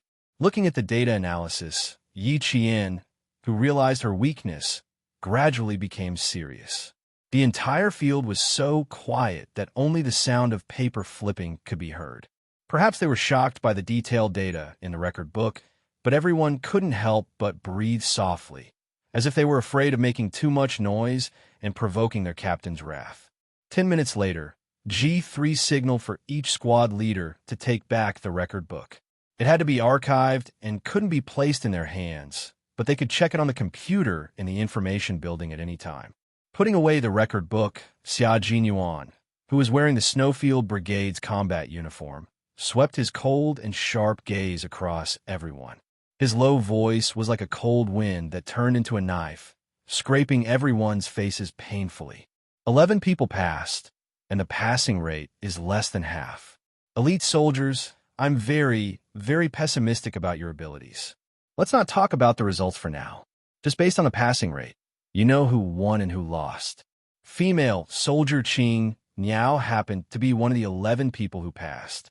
I'm sure you all know the answer in your hearts without me saying it in detail. The Major General said that you need time to adapt. I don't understand. Since you call yourselves elite soldiers, why do you still need to adapt? I don't know how long you need to adapt, but obviously, I don't have much time for you to adapt. There are still 2 days until the new year. I don't want to be too worried during the new year. How about this? We'll train until the 15th day of the first month. The data will be released on the 16th day of the first month. Those with good data can stay, and those with bad data can pack up and leave. This place is really not a good place. Blood and death follow you all day long. The soldiers that I brought them out, and I have to bring them back unscathed. Those who don't meet my requirements, please go back. Don't waste your time here, and don't put your lives on the line. You can't afford to lose your lives, and I don't have the time to come and pick up your King lives.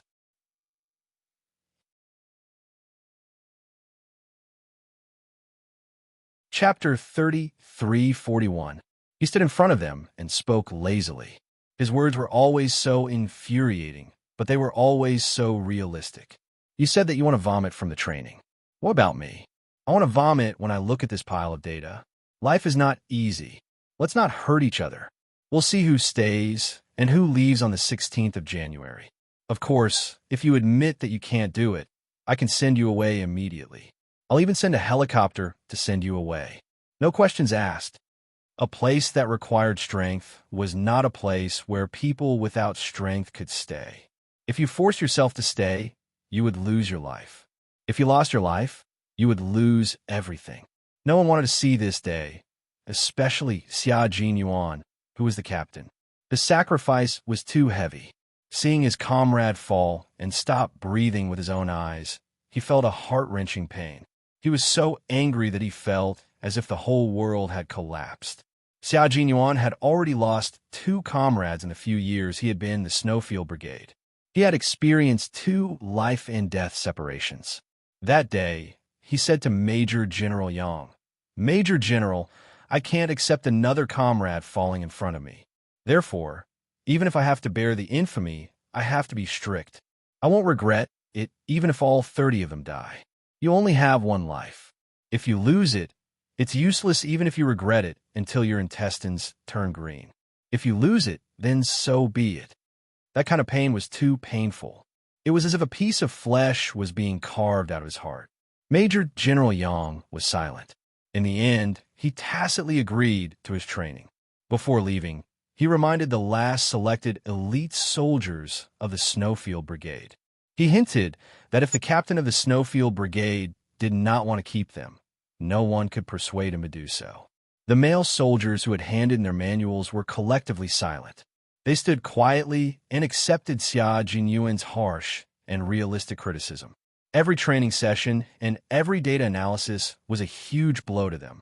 Every blow made them realize their own shortcomings again. They could not leave. They definitely could not leave. They had to stay. Only by staying could they prove their strength.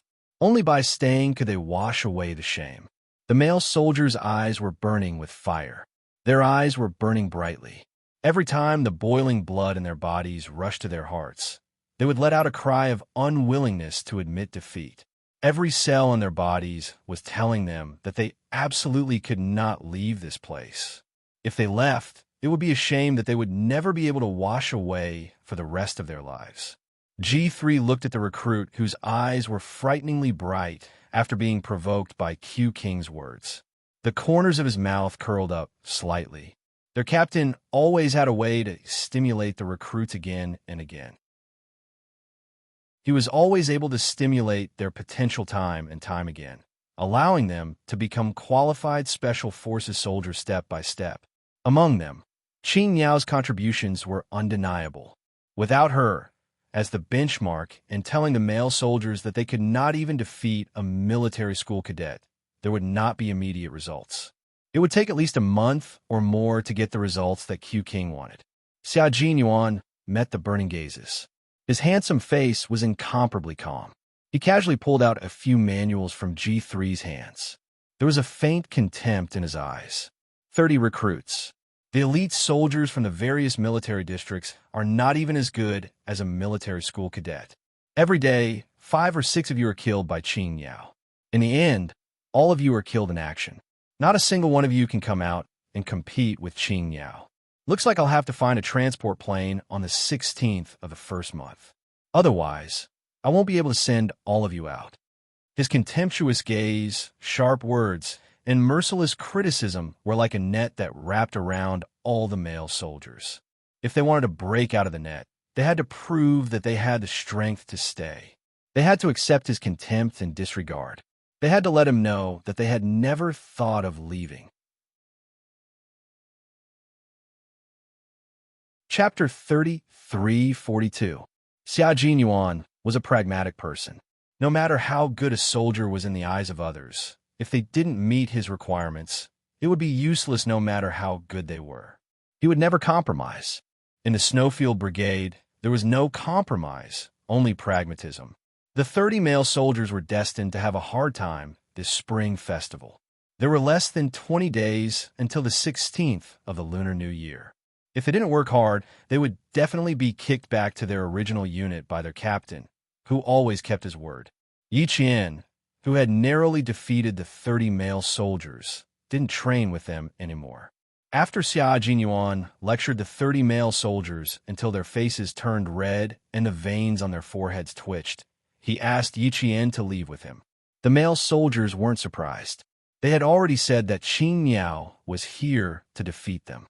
Now that she had won, there was no need for her to stay. But they had been together for a week, so when she left, the male soldiers were more or less a little disappointed. But they quickly put it to the back of their minds and didn't have time to think about anything else. A new round of ruthless and brutal training began. Yi Qian, who had been taken away, still wanted to come back and train with the male soldiers. As he walked, he said to Xia Jinyuan, who had turned around with a smile on his handsome face. "I think I'd better train with them. Weapons are my weakness. There are many things I haven't come into contact with before. While I go to school, I won't have the chance to come into contact with them. I want to train with them and strengthen my basic knowledge." There's also infiltration training. I looked at the schedule, and there are many things I haven't come into contact with before. They're all my blind spots. Captain Xia, I think you should arrange for me to go back. Previously, she still wanted to train with the veterans, but now she didn't want to do so. Before she came into contact with the basic training of the Snowfield Brigade's Special Forces, she had always thought that her foundation was good. But after coming into contact with it, she realized that she had been too naive. If she wanted to become a Special Forces soldier like the veterans, she had to learn a lot. After training the male soldiers, Xia Jinyuan was in a good mood. Although the results of the male soldiers didn't meet his expectations, but they were basically passable and weren't that bad. After some more training, it would be easier to use them and he would feel more at ease. Seeing that Yi Qian wanted to train with the male soldiers and was afraid that his basic knowledge wasn't solid enough, Xia Jinyuan couldn't help but laugh. "There will be a lot of time for you to train. When you come back from the exercise, you could train with them. Lindong and Linen and Linen's military spring exercises. So, you have to participate in the exercise first, and then come back for training. This exercise is different from the past. Our two groups will infiltrate into the two military regions' exercise camps to complete our decapitation mission. The main purpose is to train the two military regions to see if they can detect the interference of the enemy's rear forces in time and arrange combat deployments." Yi Jian had never participated in a large-scale exercise before. Hearing this, her eyes lit up, and she immediately said, "Then are we going to set off soon?" "Yes, there's still 30 minutes before we depart. Go back and pack your bags now. We'll depart in half an hour." The lowest temperature was 8 degrees Celsius, and the highest temperature during the day could reach 16 degrees. Such good weather was the most comfortable. Yi Qian immediately went to the dormitory to pack his luggage. Half an hour later, he met with the veterans on time and took a helicopter to Guangdong Province. Chapter 33:43. The pilot of the helicopter was none other than Yi Qian. As she carried her backpack and prepared to board the helicopter with her comrades, G3 smiled at her and said, "Today's helicopter pilot is Q King. Do you want to say hello to him?" Yi Qian didn't understand what he meant. She shook her head and smiled. No. Just as she finished speaking, she suddenly thought of something and her expression became unnatural. Could it be that they all knew that she had asked Pigeon Xia if he knew how to fly a fighter jet? They must have known. Otherwise, why would they suddenly ask her this? Captain Xia knows how to fly a heavy fighter jet, but he's not the main pilot. He's responsible for controlling the sensors and weapons. He knows how to fly a helicopter. G3, who had specially come to pick up Yi Qian, said with a smile. He was explaining to Yi Qian on behalf of Xia Jinyuan. He had no choice. He had to do what his captain asked him to do. Yi Qian had never touched a fighter jet before, but she knew a little about it. Hearing this, she pursed her lips and smiled. "I even told him that if I won 30 male soldiers, he would take me to fly a fighter jet. It looks like it won't happen." Not being the main pilot meant that he couldn't control the fighter jet. Naturally, he couldn't take her on the fighter jet. Ha ha ha. Qing Yao, you have to believe in Q King. Since he promised you, he definitely won't go back on his word. He can't take you on the fighter jet, but he can get someone else to do it. There's a military airport where we're going. Maybe you'll be able to get on the fighter jet this time. G3's words filled Yi Qian with anticipation. She wanted to see a fighter jet. She wanted to see it in a fighter jet. When she returned to Nan Province and went to visit her mother at Martyrs Park, she could tell her mother that she had fulfilled her wish. In the diary left behind by Martyr's son Xu Etching, there was a paragraph. "One day, our country will have its own fighter jet. The fighter jet will be equipped with our own weapons. When that time comes, we can truly stand tall. If that day comes, I want to see our country's fighter jet. I want to sit on it and touch our own fighter jet." When Yi Qian first saw this paragraph, she didn't think too much about it. But after reuniting with Father Fu, she suddenly understood. The reason why her mother wanted to see her country's fighter jets and sit on them was because her father was in charge of the missile research that could be loaded onto the fighter jets. She didn't dare to reveal too much about her father in the diary, and could only express her feelings in the most obscure way. However, even after she had sacrificed herself, her wish had not been fulfilled. As her daughter, Yi Qian wanted to fulfill her mother's wish. In addition, he was also curious about whether the Xia team would fly a fighter jet. He took this opportunity to fulfill both his wishes. When G3 saw this, he joked, "Qing Yao, you're so eager to get on a fighter jet. Don't tell me you're planning to switch careers and become a pilot?" If she were to become a pilot, Q King would explode. Haha, Major General Yang will definitely break into the Air Force General's office. Yi Qian laughed. No, I'm just going to take a look. It would be even better if I could sit on a fighter jet. That's good. If you switch careers and become a pilot, the entire Snowfield Brigade will have opinions. The Air Force won't accept an army like me who has no foundation. So, there's no need to switch careers. No. As long as you go there with results, the leaders of the Air Force will smile from ear to ear. It doesn't matter if you have no foundation. Pilots aren't born to fly planes. With your talent, you can definitely become an excellent pilot. G3 had always believed in Yi Qian's ability.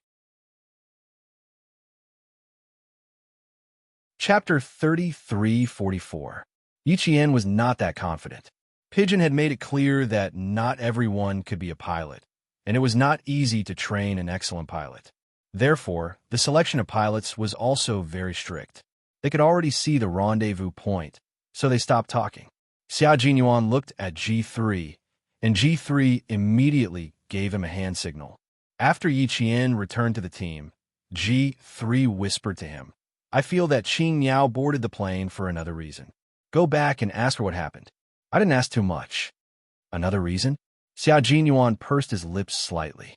When she mentioned her request, he did not pay much attention to it and did not ask too much. If there was another reason, he would have to ask her. Fortunately, he had already contacted the people in Guangdong province to bring her there after the exercise. Otherwise, it would be difficult to explain. 3 minutes later, everyone boarded the plane and went directly to Guangdong province to participate in the exercise. At this time, there were only 3 days until the Spring Festival. For the Special Forces of the Snowfield Brigade, this Spring Festival was no different from any other day. They had been in the mountains all this time and could not even feel the atmosphere of the Spring Festival. It was not until they arrived at the Guangdong Province Military Airport that they took the vehicles arranged by the military to the exercise location. They saw the pedestrians with big and small bags on the road and listened to the New Year songs playing on the streets that they realized that the Spring Festival was coming.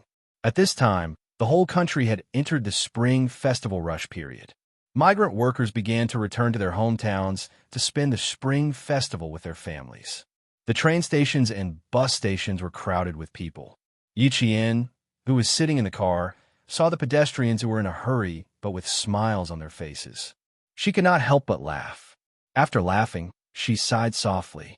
She thought of Principal Chun, Father Fu, who rarely returned home, and her grandfather, who was alone for the Spring Festival. Xia Jinyuan, who was sitting next to her, saw the changes in her expression. He wanted to mention the plane, but the smile on her face gradually disappeared. Xia Jinyuan gently patted the back of her hand and whispered, "After the exercise, if you want to go back to Beijing, I will accompany you." From her expression, he could see that she missed her family. How could she not? He hadn't spent the Spring Festival with his father-in-law and old mister since they had reunited. The exercise lasted for 3 days, so he could spare 2 days to return to the capital. Yi Qian retracted his gaze from outside the car window, turned his head, and smiled at him. "No, we'll head straight back to the base after we're done. I don't start school until the 18th of the first month, so I'll take a few more days to go back then."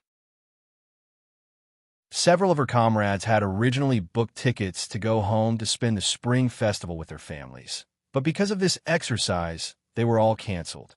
She could do what they could do. Xiao Jinyuan seemed to have guessed her concerns and said, "You can go home." Several comrades in the team went home after the exercise. There are fewer things to do in the team during the spring festival, so you can take some time to go home. It won't delay anything. On the other hand, it will affect you if you leave the team early. You have to keep up with the training later on. When he said this, Yi Qian was a little tempted. If it's really possible, then go back for 2 days? Of course. Xiao Jinyuan smiled and said, "We'll go with our comrades who are going home." His words dispelled Yi Qian's concerns, and he looked forward to returning to Beijing in 3 days to reunite with his family. Principal Chun, who had returned to the village, looked at Sun Ying standing in front of him and became vigilant. Chapter 33:45. Principal Chun had rarely returned to Shuku village ever since Yi Qian left Fujian town to study in the provincial capital of the southern province. This time, he came back because he wanted to visit the village since the sniper base was on vacation. The main thing was to take care of Yi Jian's old house. The places that needed to be repaired were repaired, and the places that needed to be rebuilt were rebuilt by a local builder. The house was repainted inside and out, and the weeds were removed from the front and back. The old house suddenly looked brand new. The white walls, green tiles, cornices, and green pillars made it look like a beautiful river town in Jiangnan.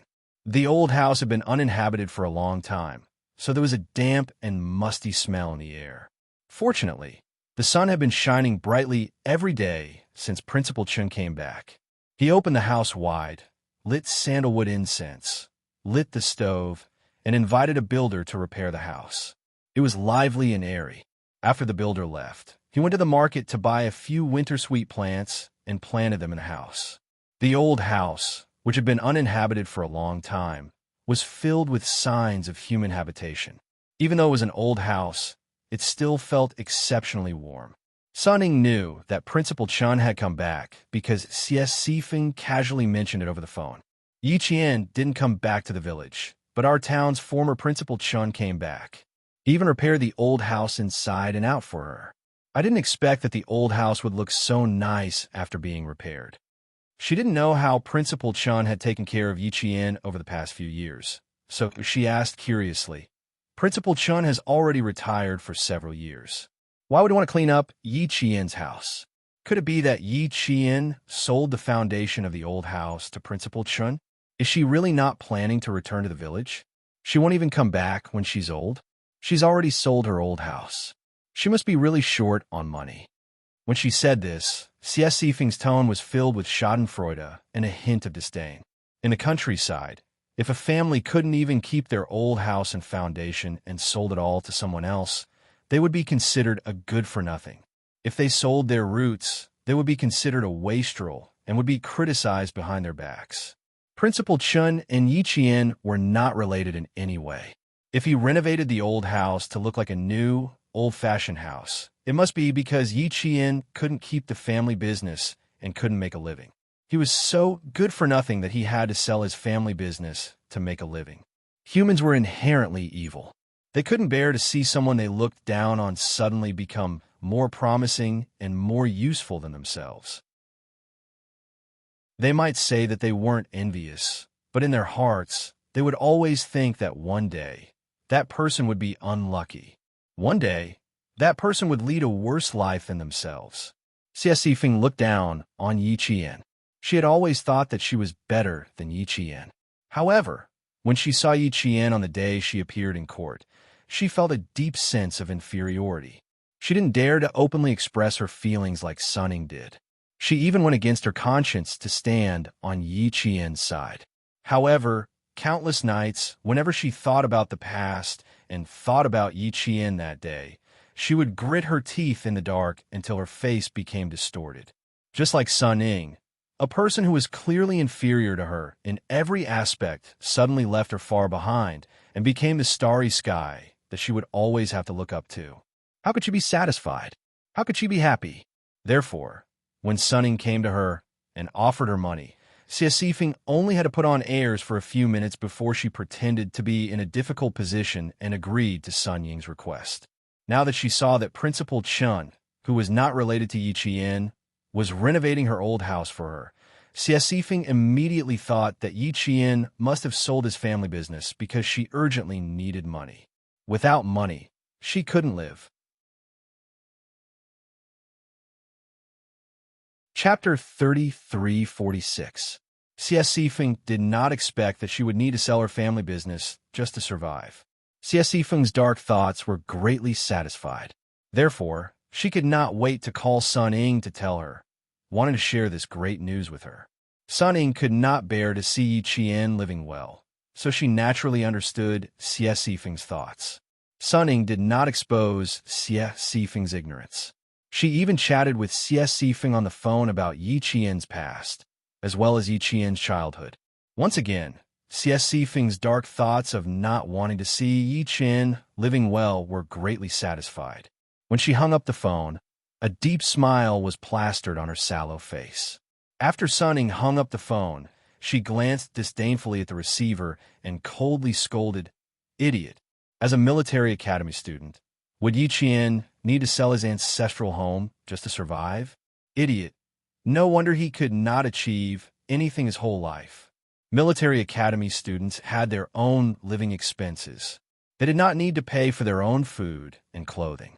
The school also provided for all their winter and summer shifts. Would Yi Qian not be able to survive? She was living too well. So while that she hated Yi Qian day by day, she hated that she could not personally tear this bastard who ruined her life. Others did not know how this bastard Yi Qian managed to get into the military academy, but she, Sun Ying, knew. It was because of Principal Chen's secret support and old Uncle Jin's secret help that she was able to live a better life. She was so good that she was now the envy of the entire village, the pride of the entire village. When she found out that Principal Chen had returned to the village, Sun Ying did not think of rushing back to the village. As the new year approached, there was still no news from Yi Qian. Sun Ying could not help but feel anxious. That was until Xie Sifeng called to say that she saw Principal Chen buying a lot of New Year goods in town. Sun Ying thought about how Principal Chen had renovated Yi Qian's rundown house, how there was still no news from Yi Qian, and how Principal Chen had been helping Yi Qian. Sun Ying could not sit still any longer. She believed that Yi Qian would definitely return to the village secretly for the new year. When she thought of this, Sun Ying wanted to return to Shuku village. However, she realized that if she went back too early, she might not be able to find Yi Qian. If she went back a day or two before the new year, her chances of meeting him would be higher. If it were the old Sun Ying, she would have rushed back immediately without delay. However, after being in society for a while and being thrown into the underground market overseas for a few months, Sun Ying was much calmer than before. She knew that waiting was the safest thing to do. She waited until today. It was only 3 days before the New Year's Eve. She rushed back to Fujian town and stayed at Xie Sifeng's house for a night. The next evening, she asked Xie Sifeng's boyfriend to send her to the village entrance on a motorcycle. She avoided her acquaintances in the village and found Principal Chen in the dark. Principal Chen was having dinner. He was eating local specialties given to him by the villagers. He steamed a bowl of dried fish, dried meat, and dry black beans.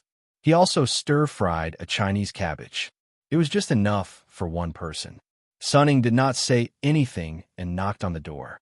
Principal Chen thought that it was a villager who came to visit.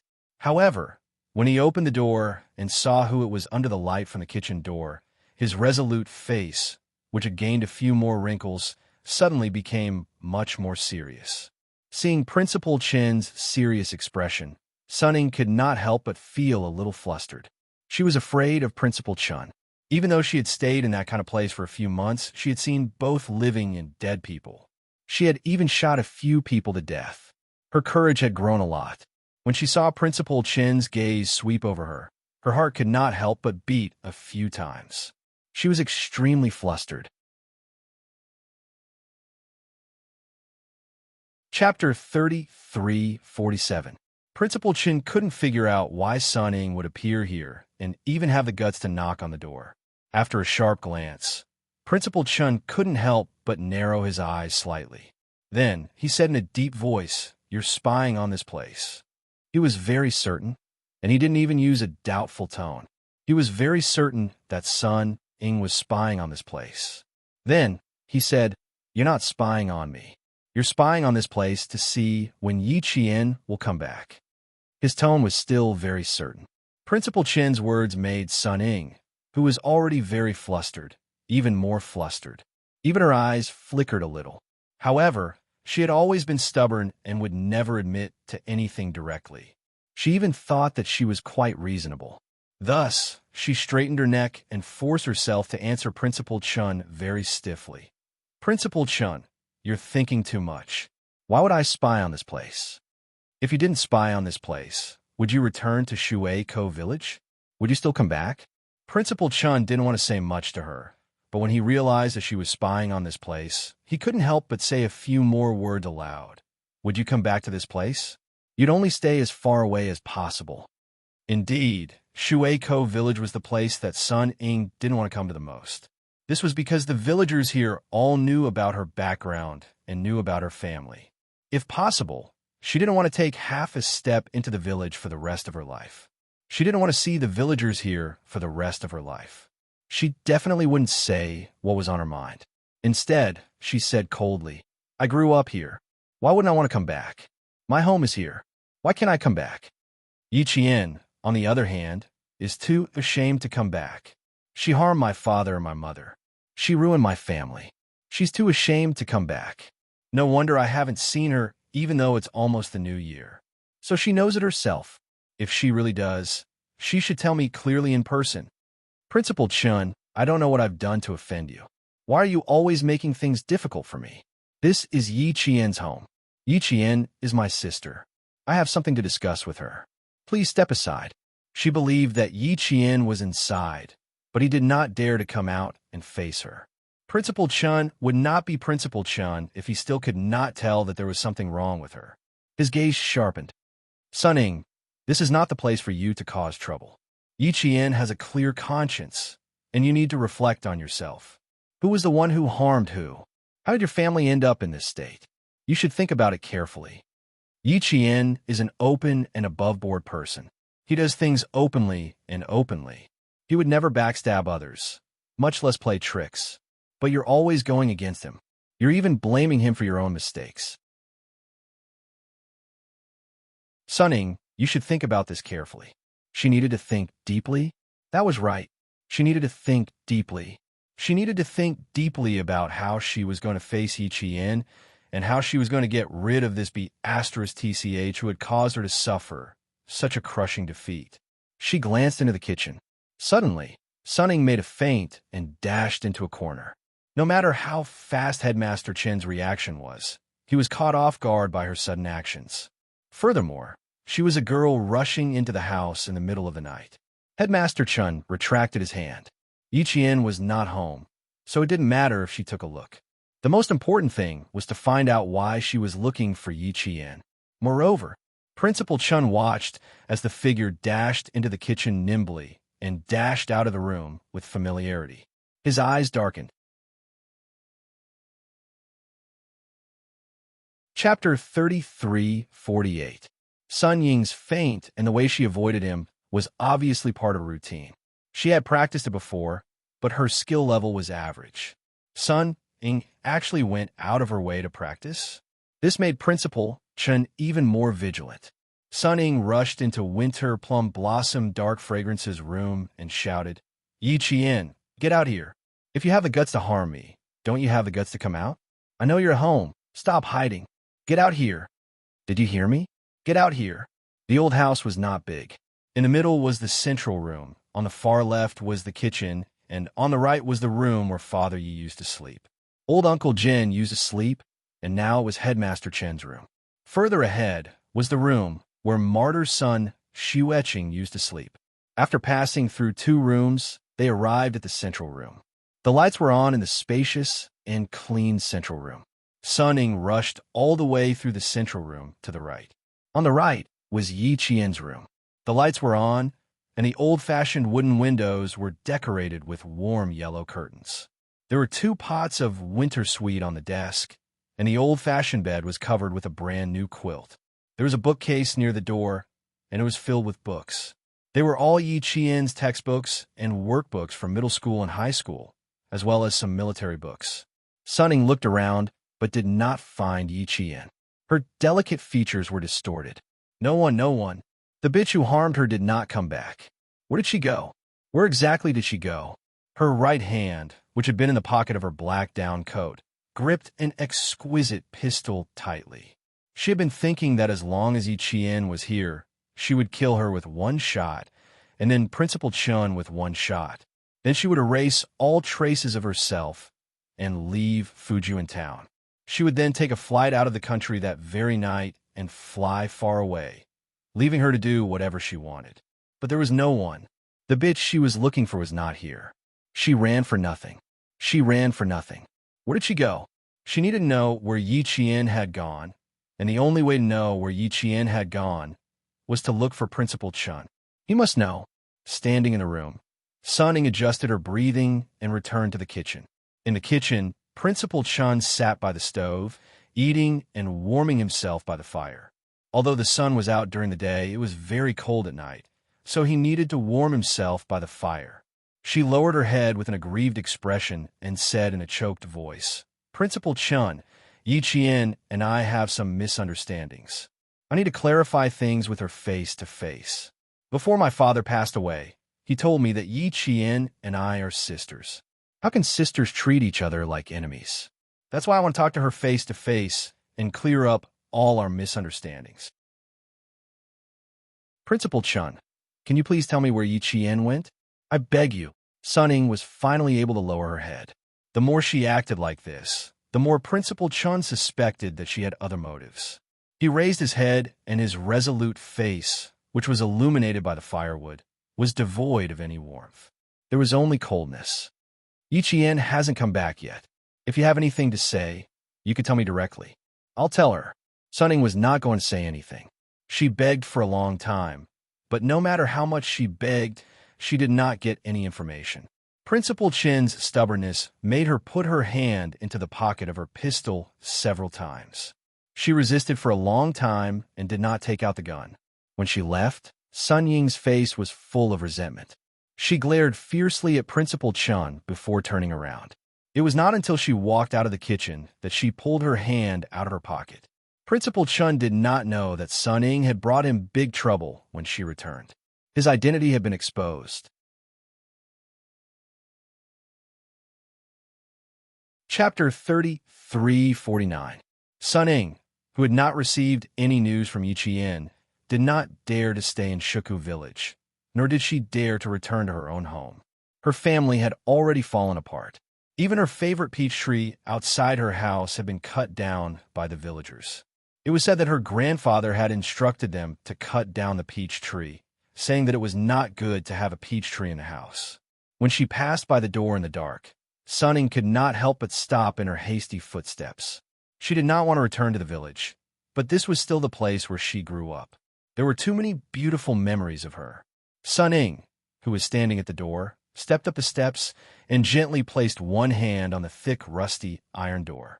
The cold touch made her shiver slightly. Slowly, she pressed her forehead against the back of her hand. She bit her lower lip hard, trying to suppress the sudden, uncontrollable sadness in her heart. There were too many memories of her here. Even if she did not want to come back, when she saw this place, the days of the past were still vivid in her mind. It was as if the beautiful memories of the past were just yesterday. How did this happen? Sunning asked unwillingly. She had bitten her lower lip so hard that teeth marks appeared. Even now, she could not understand how she had fallen to this point. In the past, she had never thought that she would lose her parents like Yi Qian. She had never thought that she would lose the home that could shelter her from the wind and rain. In the past, she had always thought that she would lead a very, very good life, much better than her peers in the village. She would trample everyone under her feet and make everyone look up to her. She had indeed been like this in the past. Back then, her life was so blissful. She had parents who loved her, teachers who spoiled her, and classmates who respected her. She could have whatever she wanted. Even if she got into trouble, She did not need to shoulder it. Someone else would shoulder it for her. Back then, her life was so free. She could do whatever she wanted. Even if she bullied that *TCH Ichien at home, no one dared to say a word. Whether it was hitting or scolding, she could do whatever she wanted. But she did not know when it all changed. It all changed. When did it change? It was that time when she couldn't help but hand over a love letter full of girlish sentiments to a math teacher from the city. She didn't expect that it would cause such an uproar, and she didn't expect that the love letter would fall into the hands of the math teacher. She simply thought that the math teacher who had just graduated from university was very handsome and had a demeanor that people from the countryside didn't have. She just wanted to attract the attention of the math teacher and let him think that she was different from the other girls in the town. She just wanted to attract the attention of the math teacher, and she never thought that it would cause a series of things that she couldn't control. Offending public morals, being fickle, seducing teachers. What a terrible rumor. She was a famous student in the town's middle school. She was a good student that all teachers and students liked. How could she be so unbearable? She couldn't be found out, and she couldn't bear such an unbearable reputation. Therefore, only Yi Qian, who had no parents and had to rely on her entire family to survive, could shoulder the burden for her. But this slut actually dared to disobey her. She actually insisted on making a big deal out of it. In the end, she even made it to Principal Chun. In the end, she caused Teacher Ku, who had always been protective of her, to suffer a disastrous fall in reputation. In the end, she was forced to leave the school. If that slut Yi Qian had shouldered all the blame back then, there wouldn't have been so many things after that. She definitely wouldn't have ended up in this situation today, with her family ruined and her family dead.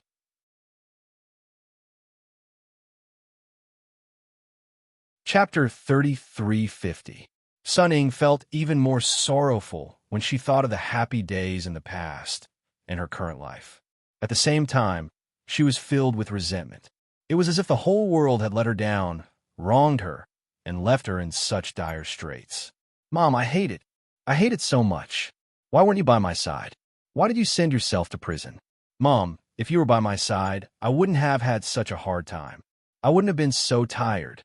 Mom, I hate it so much. I hate that *TCH Ichien. If it weren't for her, I wouldn't have ended up like this. Our family would still be here. I'd still be the enviable Yi Ying, not the son Ying who doesn't even dare to return home. Why didn't you kill Yi Jian back then? If you had killed her back then, none of this would have happened. Everything would have been fine. Our family would still be living a happy life. We would still be a family envied by others. Mom, why didn't you kill her back then? Sun Ying, whose forehead was pressed against the back of her hand, sobbed softly. Before high school, Sun Ying's life was too blissful. She didn't suffer any setbacks. After high school, Sun Ying was plagued with bad luck. She couldn't get what she wanted no matter what. Thinking about the past and the present, Sun Ying became sadder and sadder. The more she thought about it, the more she couldn't accept it. For a moment, she burst into tears uncontrollably. Sun Ying's house was located at the entrance of the village, and the distance between the villagers was not far. Sun Ying was crying alone in front of her house. Her neighbor, Aunt Yu, who was cooking dinner in the kitchen, heard it. She pricked up her ears and listened carefully. It was a woman crying. Sometimes it was high, and sometimes it was low. It was vague and not very clear. This frightened Aunt Yu so much that her heart jumped. She whispered to her husband, who was sitting on the stove, warming himself with firewood. "Did you hear that? Someone's crying outside our house. It's a woman." Aunt Yu's husband's surname was Zhang. He was the cousin of the village chief, Zhang Difu. When his wife said that, he immediately pricked up his ears to listen. After listening for a while, his expression changed. There really was a woman crying outside. The villagers had always been superstitious. Hearing a woman crying in the middle of the night made their hair stand on end. A layer of cold sweat broke out on their backs. Aunt Yu listened again and seemed to think of something. She whispered, "It's coming from next door. Is Sun Dongqing back? Or is Ying back?" The villagers were still used to calling her Ying. "Let's ignore whoever comes back. Let her cry. Hurry up and cook." Eating so late every day, your grandchildren will be hungry with you. Tomorrow, when our son and the others come back from Guangdong province, they will see that their grandson has lost weight. You have to take it easy. You're really not going? No. Hearing this, Aunt Yu threw away the spatula in her hand and wiped her hands on her scarf. She picked up a pair of tongs from the stove and gritted her teeth. I'm going to take a look.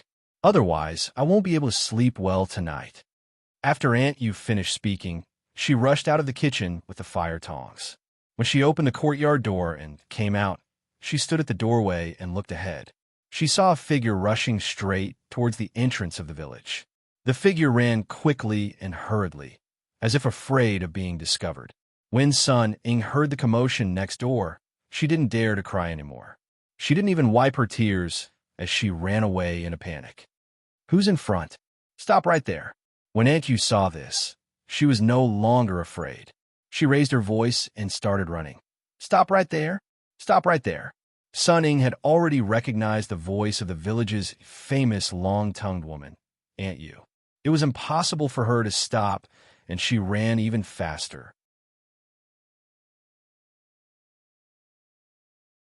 Chapter 33:51. However, Aunt Yu's voice was very loud. When she shouted, the villagers living along the village road naturally heard her. In addition, the surroundings were quiet in the middle of winter. Even the slightest sound could be amplified infinitely. Thus, Aunt Yu's loud voice was clearly heard by several villagers. However, they didn't take it to heart, thinking that Aunt Yu was chasing after her mischievous grandchildren. Taking advantage of the hazy night, Aunt Yu could vaguely make out the silhouette of a young lady. Since she ran so fast, it was definitely a young lady. Moreover, she had cried so loudly in front of Yijifan's house. The astute Aunt Yu guessed who it might be.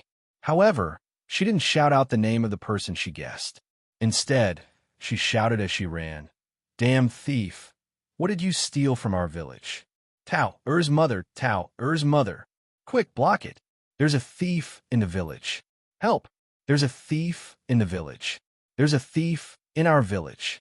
With her shout, the villagers who hadn't figured it out yet knew that she wasn't chasing after her grandchildren, but a thief. Sun Ying, who was running, was so angry that her internal organs started to hurt. She actually called her a thief. However, she panicked even more. Her shout would definitely attract the villagers who locked the door. At this moment, Sun Ying regretted not letting Xie Sifeng's boyfriend park the motorcycle in the village. She had to run a few hundred meters to get out. Sun Ying, who had secretly returned to the village, was afraid that the villagers would come out to block her, so she ran forward with all her might. However, Aunt Yu's loud voice wasn't just for show, especially when she shouted things like a thief in the village. Only different sounds of doors opening could be heard in the silent night. Wah! Bang! Creak! When the door opened, a villager rushed out of the house and shouted, "Where's the thief? Where's the thief?" There were also villagers who shouted, "Ah, do you want to die? How dare you steal from our village? Catch the thief! Catch the thief! There's a thief in the village. Come out and catch the thief." When Aunt Yu saw this, her voice became louder and louder, like a loudspeaker, so that the entire village could hear her. Sun Ying, who had not run out yet, was already scared. She heard the sound of the door opening and the villagers shouting. She saw that the villagers living at the entrance of the village were all lit up. Even the lights in the courtyard were lit up. Sun Ying, who was about 300 meters away from the motorcycle, stopped in her tracks. She decided to walk instead of running. She needed to walk past the villagers who were blocking her way. She lowered her head and no longer looked up, allowing the glaring torchlight to shine on her body. The snow-white light was like an X-ray, exposing her entire body in front of everyone, making it impossible for her to escape or retreat. Isn't this Sun Dongqing's daughter? When did you return to the village? Really? Shine on her face, and let me take a look. A flashlight shone on Sun Ying's head. Even though she was walking with her head lowered, the villagers who had watched her grow up recognized her immediately. It really is her. Why did he sneak back to the village? She even let Aunt Yu treat her as a thief. Of course he has to sneak back. An unfilial daughter who doesn't even acknowledge her own father has no face to return to the village. The familiar voice rang out in front of her. Every sentence was like a slap to her face, causing her to feel a burning pain.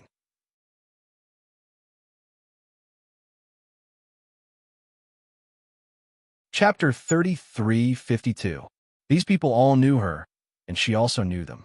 The woman who called her an unfilial daughter had given her snacks in front of Yiqian countless times because her family was the only one in the village who owned a small store. Every time the village leaders held a meeting, they would get some cigarettes and alcohol from her store. Therefore, she had to coax her. But now, she was the one who scolded her the fiercest. "Aya, isn't this Ying? Aya, I say, Ying, why is a girl like you always scaring people?"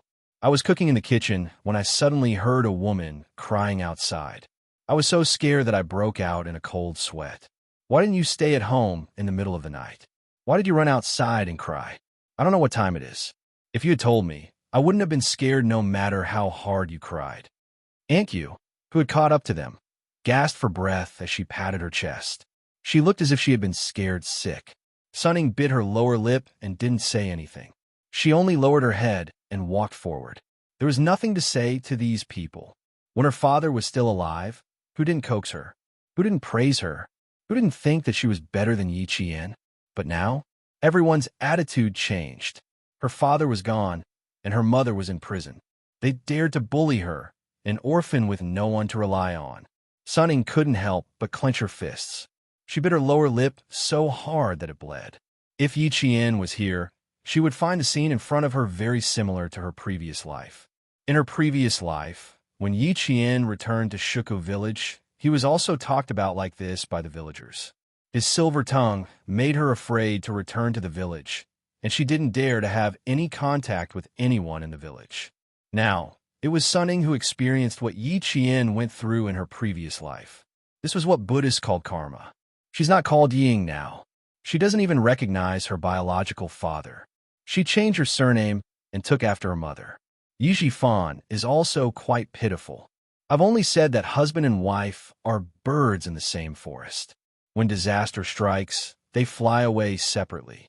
I've never heard of a child who doesn't even care about his own parents. Isn't she just like Sun Dongqing? If it wasn't for her sister, Sun Xueqing, how could Yi Fan, an outsider, become the village chief of our village? How could he become a provincial official step by step? Sun Xueqing definitely didn't expect that after risking her life to fight for a good future for her younger sister's family, she was just an ingrate who almost ruined her own daughter's life. Isn't that so? Of course, the child raised by an ingrate is also an ingrate. I wouldn't be surprised if one day she doesn't even want her mother. It's a good thing that Yi Qian didn't let us down and wasn't harmed by this family of ingrates. Retribution. This is really retribution. I wanted to harm Yi Qian, but I ended up harming myself. I deserve it. Is the village chief here yet? This kind of unfilial daughter should not return to the village. Everyone in our village has the surname Zhang. The Yi family was originally an outsider. We shouldn't have taken them in back then. Go and call them. Let the village chief say something later. This kind of heartless thing shouldn't return to the village anymore.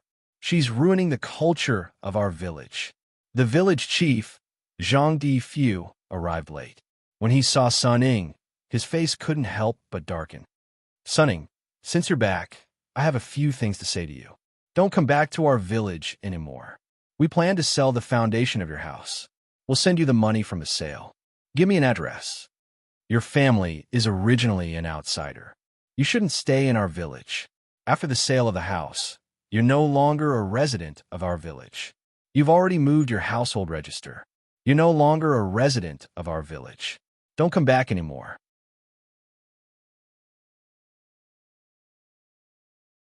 Chapter 33:53.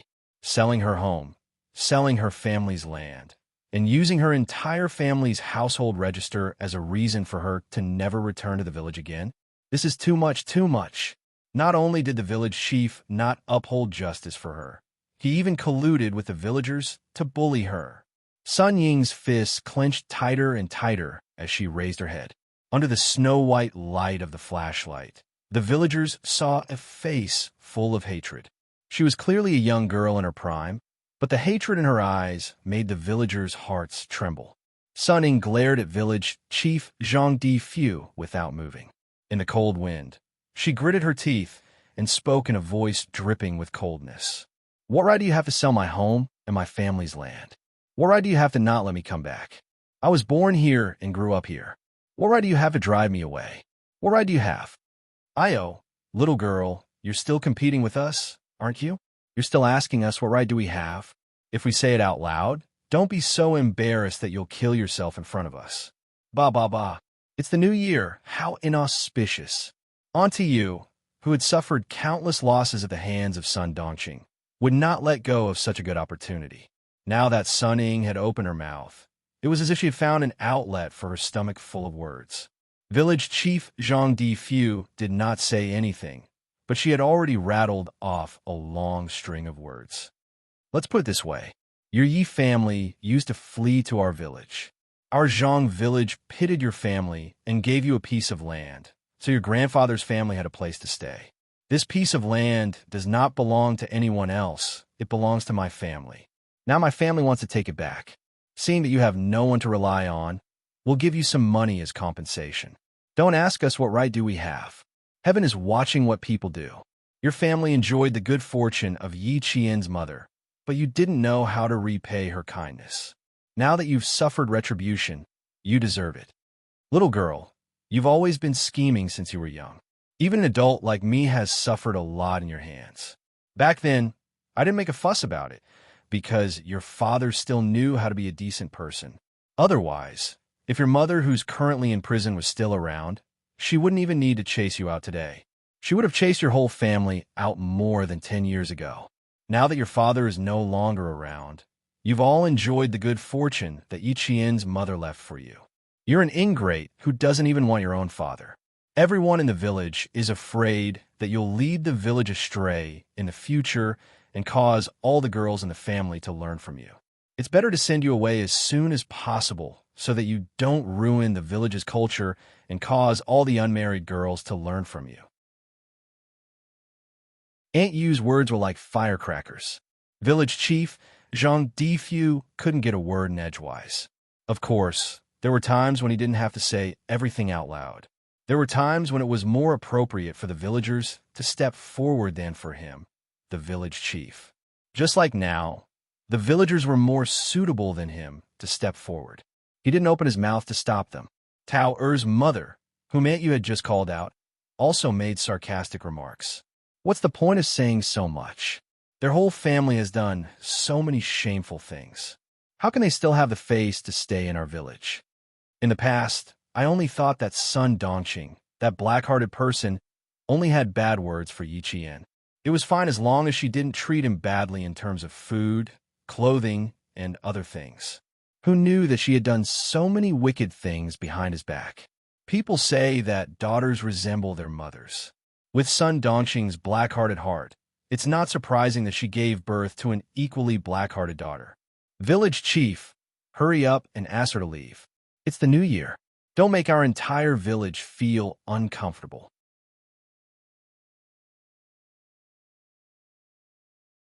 Chapter 33:54. After Tao Er's mother finished speaking, the villagers who hadn't spoken much all agreed. That's right, that's right. Let her go quickly. Don't ruin the atmosphere in our village. She really can't stay. It's almost the new year, and the young people who go out to work are rushing back home. I'll be scared if she stays for one more day. Don't follow her example. The villagers had always been straightforward and said whatever they thought. Moreover, Sun Dongqing's popularity was notoriously bad. She had relied on Yi Jifan's management for so many years to gain a foothold in the village. Now that Yi Jifan had left, the villagers, who already disliked Sun Dongqing, naturally banded together to exclude her. At this moment, even though Sun Ying had a gun in her arms, she was still at a disadvantage. Faced with the villagers' chatter, one by one, they were all targeting her. One after another, Sun Ying could not refute a single word. She was so angry that her body trembled. She wanted to scold them for being a bunch of snobs. She wanted to scold them for being fickle. She wanted to scold all the villagers present, including the village chief Zhang Difu. She really wanted to do so, but she could only think about it in her heart. She could only scold them in her heart. She couldn't really scold them out loud. If she really scolded them, she wouldn't be able to leave the village tonight. Seeing this, the village chief Zhang Difu couldn't help but sigh softly in his heart. He had a good relationship with Yi Jifan. When Yi Jifan was still the mayor of Fujian town, he often went to the town for meetings. Because they were from the same village, he more or less got some benefits. If the villagers had any problems, they would go to Yi Jifan. He was also quite willing to help. However, he couldn't stand Sun Dongqing, this woman being a hindrance, and the neighborly relationship was slowly eroded. None of the women in the village had never argued with Sun Dongqing. Even the most honest woman in the village had been angered by Sun Dongqing to the point of losing her temper. Now that the Yi family had fallen, old man Yi left the house that Sun Yaozu had built for Yi Qian and left the village to live with his daughter, Yi Qian. Even the most promising one, Yi Qian, couldn't return to the village. After a few years, how many families would still remember the Yi family? Since Sun Ying had changed her surname and broken her roots, how could she stay in the village? It would be better to give it away as soon as possible and ask for some money for her. It could also be considered that he had repaid Yi Jifan for his friendship back then. Zhang Difu, who had a myriad of emotions, cleared his throat and said to the villagers who were still talking, "For the sake of her father's good deeds for our village, all of you should stop talking. Everyone, go back to the house. I'll send her off." This was to save some face for Sun Ying. Sun Ying, who only felt that she had been humiliated, did not appreciate it. Today, she had seen clearly how ugly and dirty these people were. She disdained to associate with such people in such a place. Sun Ying, who had been suppressing her anger all this time, heard this, and the anger in her heart burned even more fiercely. She lost control of her mouth and said in a sharp voice, "You don't need to pretend. Do you think I want to come back here? After I left, I never thought of coming back. I don't need you to send me off. I will leave on my own. After I left here, I never thought of coming back." Sun Ying was a proud person. After suffering so much, she couldn't bear it anymore. If she didn't say a few words, she would definitely not give up. Since she never thought of coming back, she naturally didn't need them to drive her away. I really feel sorry for my father. When he was alive, he actually helped a group of heartless people. TSK, don't worry. My father may be stupid, but I'm not stupid.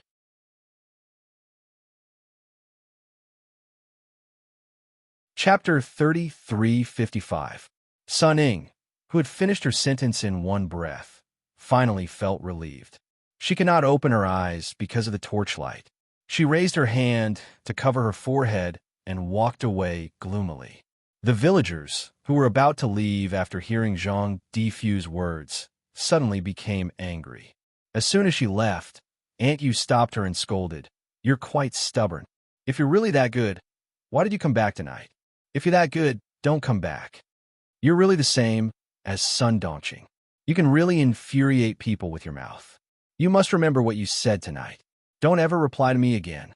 When Sun Dongqing was mentioned, the villagers became even angrier. More and more villagers came over. One of them asked how she came back, and another asked how she came back. Almost all the villagers who lived at the entrance of the village had come. When they heard Sun Ying's words, their expressions changed.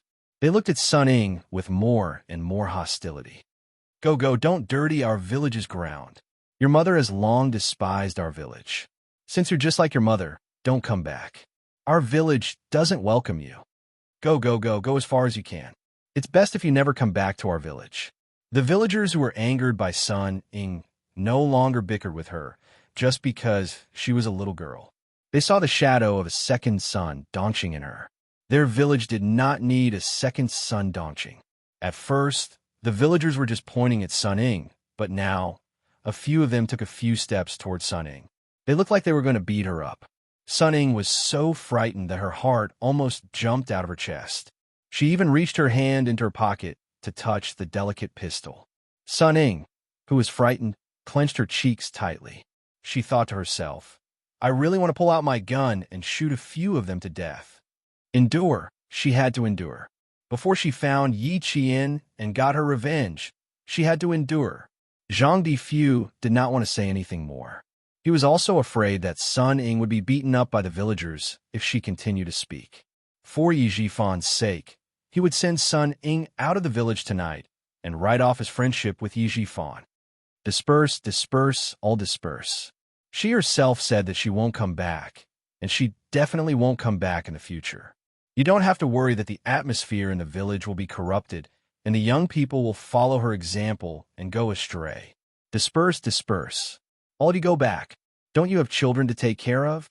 The fire in the stove is still burning, right? Aren't you afraid that your children will play with fire? All of you want to play a few rounds tonight. Hurry up and get on the card table. Don't dawdle here and join in the fun. Village Chief Zhang Difu still had some prestige. With his words, Aunt Yu and the others couldn't continue to join the fun. They snorted coldly and glared at Sun Ying before walking back home. How did Yi Jifan raise such an ingrate? She doesn't learn the good, but learns all the bad. She was raised by Sun Dongqing. How good can she be? Luckily, that girl Yi Qian has her own plans. Otherwise, if she continued to grow like before, there might have been a third Sun Dongqing. That Yi girl is amazing. Luckily, she has a plan in her heart and didn't turn bad. Now, she could be considered to have fought for her mother. Isn't that so? I really didn't think that this child who grew up without a mother and father would have such a bright future. No wonder old man Yi left the newly built red brick house to Yi Qian when he left. Old man Yi is happy that his granddaughter has made a bright future.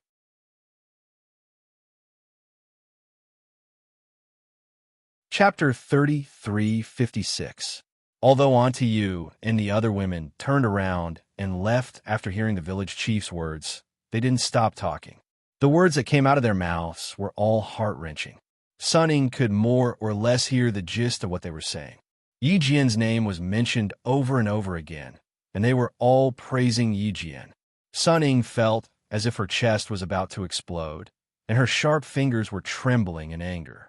Yi Qian was a nightmare to her. Sun Ying couldn't accept hearing her name, let alone hearing the villagers praising Yi Qian. She couldn't help but grip the pistol in her pocket tightly. It was as if the pistol in her pocket was the only thing that could give her a sense of security.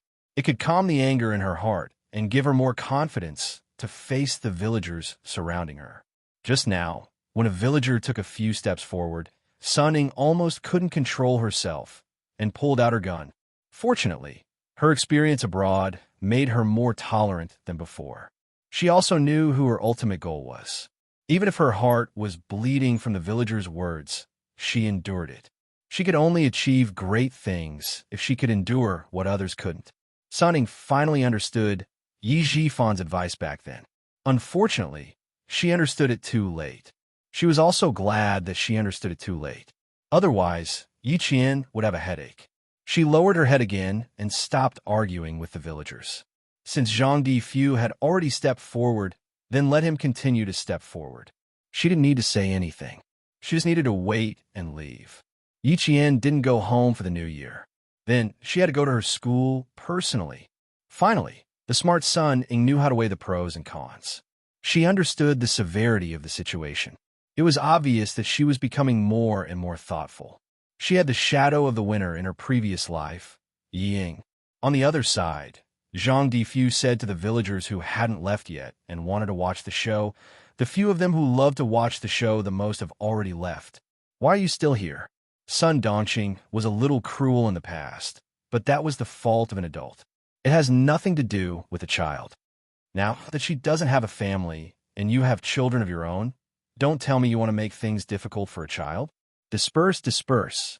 Don't make things difficult for yourself during the new year. The village head spoke again, saying that it was all the fault of the adults and that it had nothing to do with the child. The villagers who were resentful towards Sun Dongqing thought for a while and decided not to continue to surround her. Forget it. Even if Sun Dongqing was shameless, they were not. Gradually, the villagers dispersed. Zhang Difu was a good person to the end. He sighed at Sun Ying, who was trembling with anger. "Let's go. I'll send you out of the village." When he saw Sun Ying's gloomy face, he lowered his head and tried to persuade her. "Your mother used to be much harsher than she is now. You're her daughter, so bear with it. Your mother offended the neighbors too much back then and made them feel uncomfortable. It's already very good that they're only saying a few words now and not directly attacking you. Sun Ying, you can see the situation now. You really can't come back to our village. If you come back, even Uncle Zhang can't protect you. Don't worry, I'll send you the money as soon as I sell that piece of land. Your parents left a house for you outside. I heard that you still have some savings. You're a girl with a house and savings, so you can live a good life. When you're a little older, find a more honest man and marry him. Don't be like your mother, who is always unforgiving. In the end, everyone kicks a man who's down and implicates his children." Now, only Zhang Difu remembered that Yi Jifan had treated her well in the past and could still give Sun Ying a few words of advice. No one else would try to persuade her like this.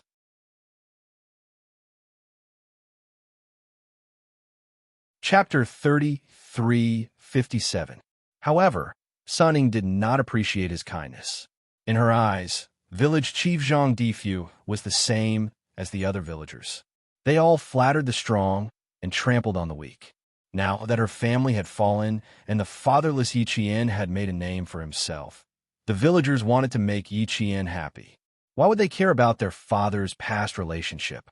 Zhang Difu's persuasion only made Sun Ying hate him even more.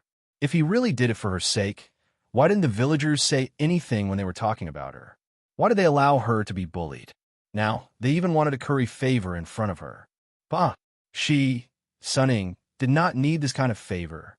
One day, she would take revenge for all the humiliation she had suffered today. When that time came, she would see who would dare to say anything to her. Zhang Difu did not know that his kindness was not rewarded. He had done something that was difficult and unrewarding. Seeing that Sun Ying had remained silent and did not say anything, he thought that she had heard him. After sending Sun Ying out of the village, he said earnestly, "You're fine. You still have a long life ahead of you. Live your life well. Don't be like your mother. You have to know that in this world, there are very few people who help you when you're in need, but there are many who kick you when you're down." He was also reminding Sun Ying not to be too ruthless, lest she end up like Sun Dongqing. When the villagers found out that Sun Dongqing had been sentenced to 10 years in prison, almost everyone in the village clapped and cheered. Aunt Yu even bought firecrackers and lit them up, saying that celebrating the sentence of the scourge of the village would make the village much quieter. Reality also proved that after Sun Dongqing was arrested, the villagers did not even quarrel anymore. If there were any small conflicts, they would just say a few words on the spot. After that, it did not matter. They would not harp on it like Sun Dongqing, who insisted on winning and making the other party bow down to her and apologize. In her previous life, Yi Qian was hurt by the rumors in the village and could not enter the village to meet people. It was village chief Zhang Difu who stepped in to stop Yi Qian from returning to the village so that she would not be bullied. In this life, it was his turn to persuade Sun Ying. Why did Yi Qian not have much affection for the place where she was born and raised in this life? It was because the villagers could not tell right from wrong most of the time. If someone said that someone was wrong, the whole village would believe that person was wrong. Although they were simple and willing to help others, they were still narrow-minded. Their knowledge and experience determined how they conducted themselves. This left a deep wound in Yi Qian's heart, so much so that she did not really want to return to the village in this life. After Zhang Difu sent Sun Ying to the entrance of the village, he didn't ask her how she was going to leave. Leaving behind a sigh, he slowly walked back home. It was a good family, but in the end, the family was ruined and the people were dead. It made one sigh. Therefore, as a person, one should not be greedy, nor should one repay kindness with ingratitude. Otherwise, one would have to repay it sooner or later. Who could bear the feeling of suddenly falling from a high and mighty position? Xie Feng's boyfriend realized that the situation was not good, but he did not dare to start the motorcycle. He only dared to push the bike further away and hide the motorcycle in the ridge of the field. He walked back to hide it and paid attention to the surroundings. He did not dare to escape alone, because his girlfriend classmate was now his god of wealth. It was not until the village chief had gone far away that he slowly walked out of the darkness after confirming that it was safe. Soon, the villagers living at the entrance of the village heard the sound of a motorcycle starting up, followed by a few roaring sounds as the motorcycle left the village.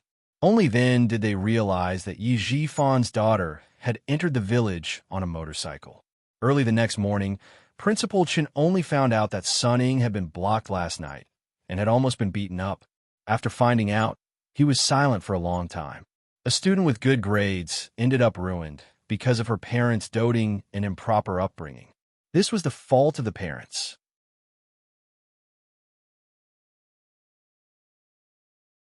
Chapter 33:58. Principal Chen didn't care much about what happened last night. Sun Ying had done all kinds of things to Yi Qian, so he couldn't sympathize with Sun Ying. He only knew that Sun Ying had repeated the same mistakes her whole life, and he had never seen her repent. The scout who had been monitoring Sun Ying reported what happened last night in a timely manner. Soon, Commander-in-Chief Xia Xinhui also learned about it. When he learned about it, his expression suddenly turned cold, and he immediately called Xia Onghua from the National Defense. The suspect, Sun Ying, had a black net behind her, and although the person behind this black net had returned to the country, he had been active abroad before this. He had done a lot of bloodthirsty work, and he also knew a lot of people behind the scenes. His network of contacts was very wide, and it couldn't be ruled out that the person in charge of the mercenary group who had been trying to find Principal Chen was one of them. Xia Xinhui, who was in a high position, had always thought before taking one step. Since the person behind Sun Ying had such a big problem, it wasn't difficult to guarantee that Principal Chen's identity wouldn't be exposed. Things are a bit tricky. We can't directly detain her now. If she really exposed old Chen's identity. Xiaoang's brows were slightly furrowed. After Chen Dongfeng retired, he had been active in Fujian town. He couldn't even return to his hometown in Chuan province. He didn't expect that a hidden danger would be exposed after so long. Xiaoang's Minister Xia was Commander-in-Chief Xia's brother. Both of them were in important positions and didn't have much contact with each other at work. However, when it came to the case of martyr son Xueqing's sacrifice, the number of office calls they made in a month was more than the number of calls they made in a year. Both of them were in high positions and had to more or less avoid arousing suspicion. Since we can't act rashly and alert the enemy, quickly inform Chen Dongfeng to return to the sniper base immediately. He can't go out at will for the next few years. Also, send a military order to the sniper base, emphasizing that every soldier needs to have a strong sense of military confidentiality. After Xiaoangwa finished speaking, Commander-in-Chief Xia pondered for a while and asked, "What stage is the investigation at now?" He was a little afraid that something had happened to Principal Chen, and he couldn't explain it to Yi Qian. With the cooperation of the two major departments and the support of the military, the matter of martyr son Xueqing's sacrifice was becoming clearer and clearer. Now that the main culprit had been identified, there were also some people who had secretly been involved in the investigation. Once the final evidence was collected, they could bring the biggest culprit to justice and bring justice to martyr son Xueqing. At this critical juncture, he absolutely could not lose the big picture for the small. Son Xueqing. Xia. Therefore, Principal Chen received a call from Yi Qian's future father-in-law as soon as he learned that Sun Ying had been ambushed last night. He had originally planned to stay in the village for the new year, so he immediately packed his luggage and set off for the sniper base that day. He didn't know how the higher-ups knew that his whereabouts might be exposed, but he knew that once his whereabouts were exposed, it would cause a lot of trouble. Fortunately, he looked different from when he had retired. Although he was worried, he wasn't scared to the point where he would panic.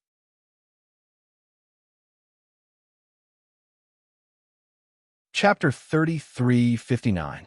To be on the safe side, The troops stationed at the mountaintop of Shuku village received orders from their superiors to increase the intensity of their patrols and include Shuku village as a key patrol village. At the same time, the village chief, Zhang Difu, also received a call from the town's armed forces, saying that there might be some movements recently and asking him to keep an eye out for any strangers in the village. Due to the fact that the villagers of Shuku village were adjacent to the army, soldiers from the army would often come over to spread the news during the village meetings. Therefore, they were much more vigilant than the villagers of other villages. After hearing about this, the villagers of Shuku village directly tied their domestic dogs to the door of the courtyard so that they would know immediately if there was any movement. On the eve of New Year's Eve, when thousands of families reunited, the whole country celebrated the Spring Festival together. Families of all ages sat in front of the television to watch the Spring Festival Gala. The sounds of firecrackers, fireworks, and laughter were everywhere. It was the most lively time of the year to bid farewell to the old and welcome the new. Far away in Guang Province, the veterans of Yiqian and the Snowfield Brigade had already begun the drill between the two military regions. This time, they had a total of 20 Special Forces soldiers. They were divided into two teams and infiltrated the two military regions' drill troops to begin a third-party infiltration operation. The purpose of this training was to explore the combat methods of the Army on the future information battlefield. It was to comprehensively test and evaluate the comprehensive abilities of the troops, such as detection, control, infiltration, attack, evaluation, and protection.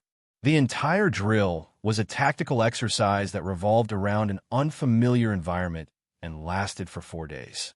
The two military regions sent out a total of 6,000 soldiers to conduct a tactical exercise in unfamiliar areas on New Year's Eve. Even the brigade commanders of the two military regions, who were in charge of the entire drill, did not know that a third party had infiltrated their troops. The Snowfield Brigade, who had infiltrated the two military regions, only took 3 hours to successfully infiltrate the two military regions and began their drill in an orderly manner. The Snowfield Brigade's drill was mainly to disrupt the tactics of the two military regions. They had to do everything they could to prevent the two military regions from fighting. At the same time, they had to release false information for the two military regions to identify. At the same time, they had to sneak into the fortresses of the two military regions and directly capture the brigade commanders of the two military regions. These were all done in secret, which suited the needs of the Snowfield Brigade the best. Yiqian had broadened his horizons during this exercise. He had witnessed just how powerful the Snowfield Brigade was when it came to fighting in the dark. The two armies were planning to explore the tactics of the ground forces on the future information-based battlefield, so the Snowfield Brigade's veterans directly interfered with their plans and confused the main forces of the two armies for the first day. They had no idea what the other party was thinking. 3 hours before the exercise started, they were still fighting normally. But 3 hours later, neither army could understand what the other party was trying to do. It was as though they were fighting randomly. They went this way? Are you sure? The red team's brigade commander pointed at a certain location on the military map. This place was near the sea and surrounded by steep mountains. The blue team had actually sent their main forces to attack this place. Was there something wrong with his head? One was the highest point, and the other was the lowest point. The person at the lowest point wanted to forcefully attack the highest point, and even sent out the main force and completely exposed his weakest point. How much water had entered his brain to do such a brainless thing? Therefore, the red team's brigade commander could not believe that this was the blue team's tactic. And according to the information from the scouts and the current actions of the blue team, there was indeed something wrong with their heads. The red team's brigade commander wanted to pull the blue team's brigade commander's collar and scold him. Is there something wrong with his head?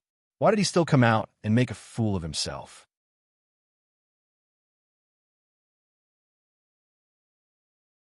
Chapter 3360. The red and blue brigade commanders were cursing each other in their respective camps.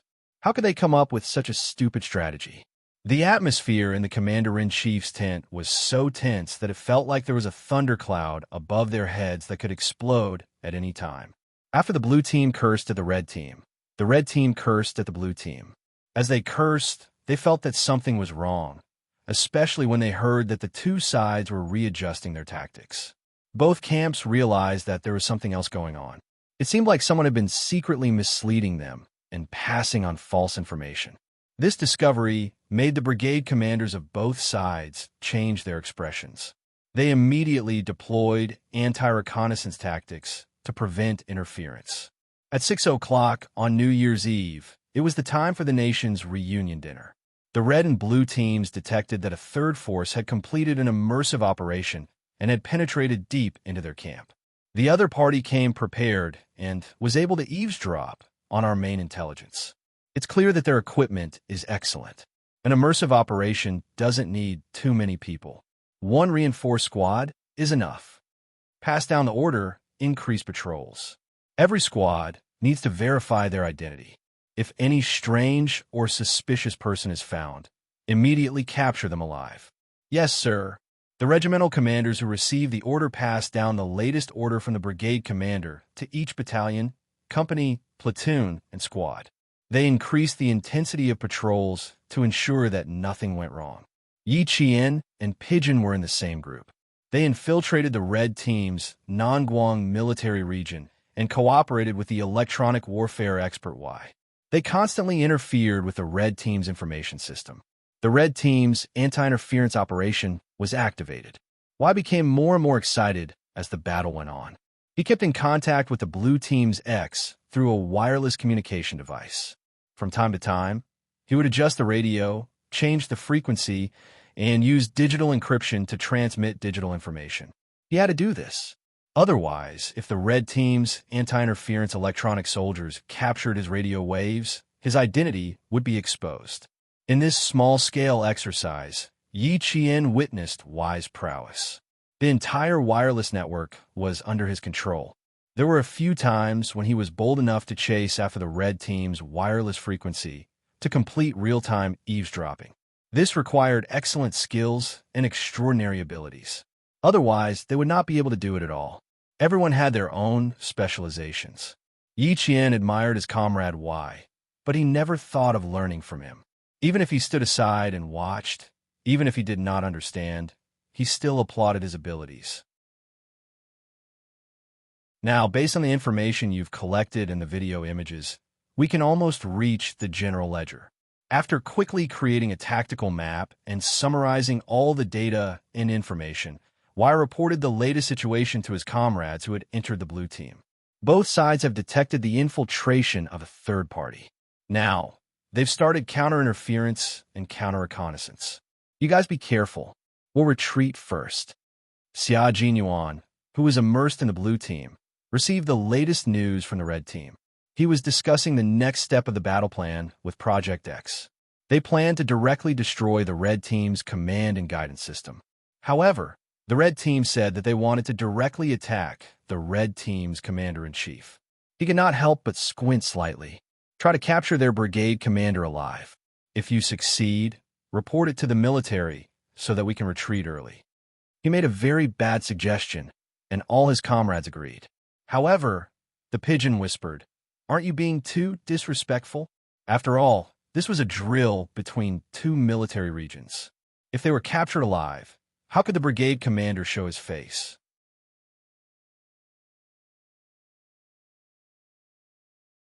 Chapter 3361. What's the point of saving face? This is just a drill. If one day the enemy really invades and captures the highest commander alive, do you think saving face or your life is more important? Just do it boldly. I've already told the military that we can do anything. Xia Jinyuan's smile was a little cold. Don't make too much of a commotion. Just kidnap the brigade commander secretly. After all, destroying the enemy's command center is not something we can do. We have to leave some work for the other brothers. We've already done all the work.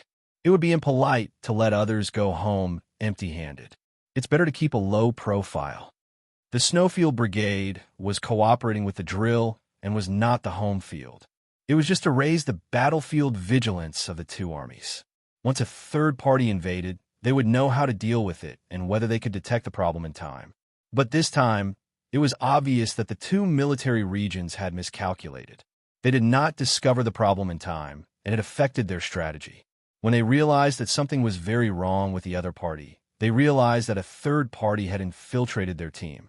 As a third party, the Snowfield Brigade had the best individual combat system in the country.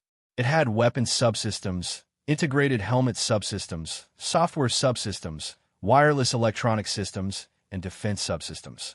This was something that the Red and Blue armies could not compare to.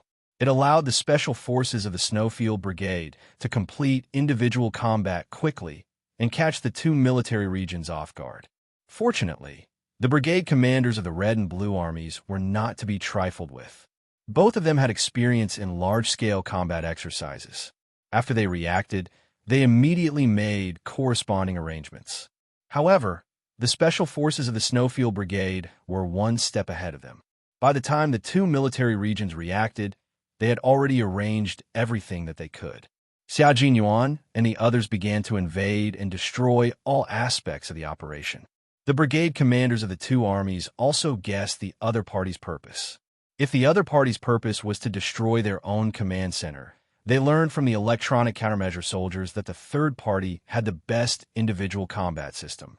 As soon as they captured a trace, it would be immediately discovered by the other party and all traces would be destroyed in an instant, making it impossible for them to track it. Such a powerful individual combat system appeared in their information-based combat exercise. Once the entire command center was destroyed, the exercise would not be able to continue. Since it was different, it was most likely to be a decapitation operation, which was one of the favorite activities of both sides. This exercise was a cross-regional exercise, and there were not many people participating. Coupled with the fact that the area was vast, it would provide both parties with an advantage. At the same time, it would also make it more difficult for a third party to search. The area was too large, and it would not be easy to find the headquarters of the Red and Blue armies and complete the execution. Thinking of this, the two brigade commanders calmed down a lot. However, when they thought about how the other party had infiltrated their camp without them knowing and ruined their strategy, they were afraid that they would let their guard down no matter how calm they were. At the start of the exercise, the Snowfield Brigade took 3 hours to complete the invasion. It was not until 6 o'clock in the evening that the command centers of the two sides realized that the situation was not good. A third party had invaded. If it had been put on the battlefield, the entire army would have been wiped out long ago. The Snowfield Brigade Special Forces that invaded the Red Team's camp carried out a large-scale destructive operation at night. They destroyed the engineering barricades, cut off communications, and blew up the transportation routes. Just these 10 people made the Red Team suffer a great deal in the middle of the night. The Red Team's brigade commander slammed the table and cursed. "Find them. Don't let any of them go. I'm going to skin them alive."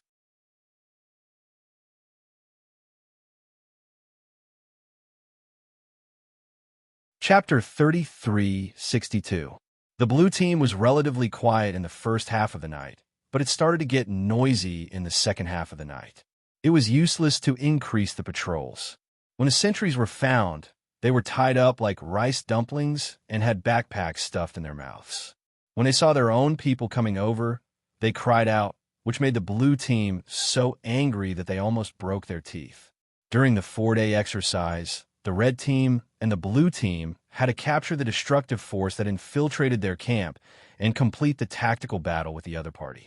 Even though it was only a 4-day exercise, the people of the two military regions suffered many hidden losses. When Xia Jinyuan found out that he was asked to accompany 6,000 people to complete a small-scale exercise, he was not very happy from the beginning. It would be exciting to have tens of thousands of people and hundreds of days of exercise. It would be a joint exercise involving all the forces of the sea, land, and air forces. However, this was a direct military order from the military. No matter how unwilling he was in his heart, military orders were like mountains. A soldier's duty was to obey orders. Negative emotions, such as unwillingness, had to be kept away. He needed to complete the mission given to him by the military with a 100% correct attitude. He accepted the mission and asked if the military would not pursue the matter no matter what they did. Then, he came up with the bad idea of directly capturing the brigade commander alive. He had to let the two military regions know the consequences. Otherwise, they would have made a wasted trip. When the military knew that the third party was planning to capture the two brigade commanders alive, they couldn't help but laugh. They didn't know where the third party had sent the soldiers, but since the other party had said so, it proved that they had the confidence to do so. If they were not confident, they would not have arranged for them to destroy the strategy of the two military regions. Xia Jinyuan suggested that the red team capture the brigade commander alive, so he also planned to do so. However, the pigeon reminded him that if he only captured one side alive, it would be too embarrassing. It would be better to embarrass both sides. On the third day, let alone annihilating the third party, the two military regions didn't even know who the third party was and how many people they had. This made the commanders in charge of annihilating the third party so anxious that their hair turned white. As the regimental commander of a regiment in the Nangguang military region, Du Kaiwei originally needed to rely on this exercise to earn some merit so that he could be promoted. Who would have thought that the military headquarters would come up with such a perverted third party's infiltration and destructive warfare? It completely ruined his originally sure-to-win plan.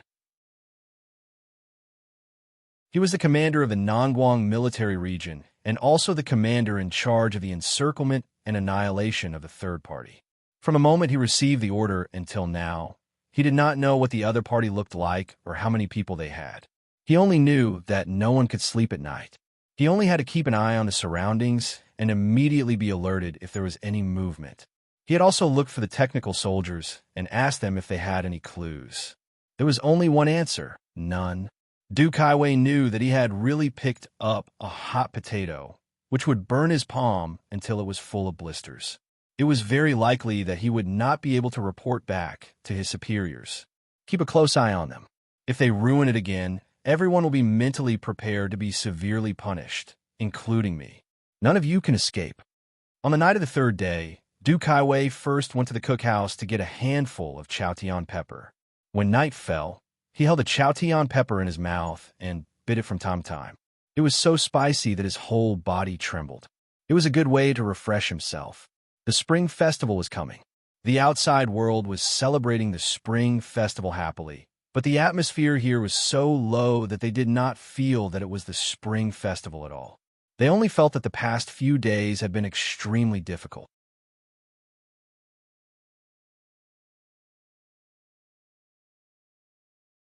Chapter 3363.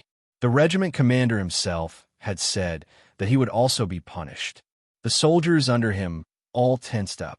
What they didn't know was that there were already a few pairs of eyes watching them in the dark, and their target was the regiment commander that they were talking about. In the dark, someone was using sign language to communicate. 4 of you, surround him from the left and right and pin him down. 2 of you on the left, 2 of us on the right. Take care of the regiment commander. With night vision goggles, V8 and the others weren't affected by the darkness of the night at all. They used their fingers, palms, and arms to complete the communication they could understand. Therefore, they maintained radio silence and only received Xia Jinyuan's orders, instructions, and situation reports. They entered a hidden battle and couldn't make a sound to ensure the safety of themselves and their comrades. After the hand signal was completed, the 6 of them moved quickly. Their figures were like black leopards hunting in the middle of the night. Their speed was so fast that their figures almost became afterimages. The patrol only needed to turn around on the spot to complete the infiltration operation.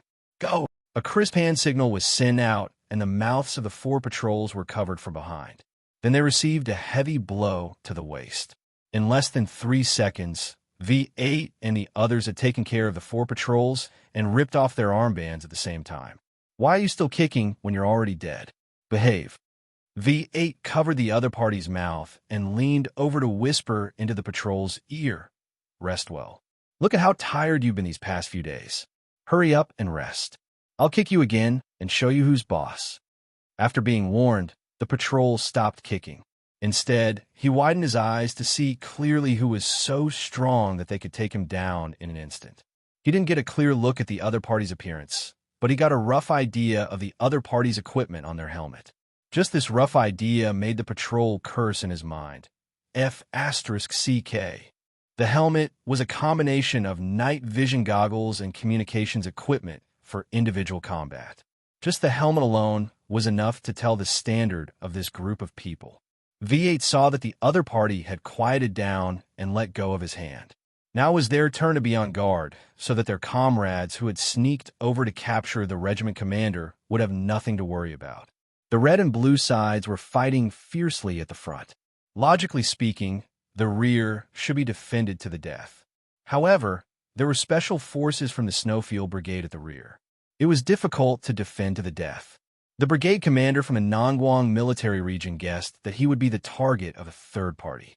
In order to not be beheaded, he had already found a safe place for himself. However, Du Kaiwei was not so lucky. From the moment he was targeted, he was destined to be captured alive. Two black shadows pounced on him in a deadly fighting posture, not giving him much time to react. His mouth was covered, and he was pressed to the ground, unable to move. It was not an easy task to capture the leader of the third force. In order to prevent being discovered, they immediately dragged Du Kaiwei, who had his mouth stuffed, back to their own safe zone. The corners of Xia Jinyuan's lips curled into a smile when he saw his comrades pushing someone back. However, when he learned from V8 that the person they brought back was a regiment commander with the surname Du, Xia Jinyuan patted V8's shoulder lightly and said in a low voice, "An important personnel. If I'm not wrong, this person is called Du Kaiwei. His father is the Deputy Chief of Staff, Du, of the General Staff Department." Fortunately, he didn't say anything earlier. Otherwise, he really couldn't guarantee that Du Kaiwei would not be able to recognize him from his voice. After all, in the eyes of the Deputy Chief of Staff Du, he was a mediocre person who couldn't be compared with Commander-in-Chief Xia. His wife also thought so. If a mediocre person captured a capable person like Du Kaiwei, Xia Jinyuan was worried that the Deputy Chief of Staff Du's heart would not be able to take it.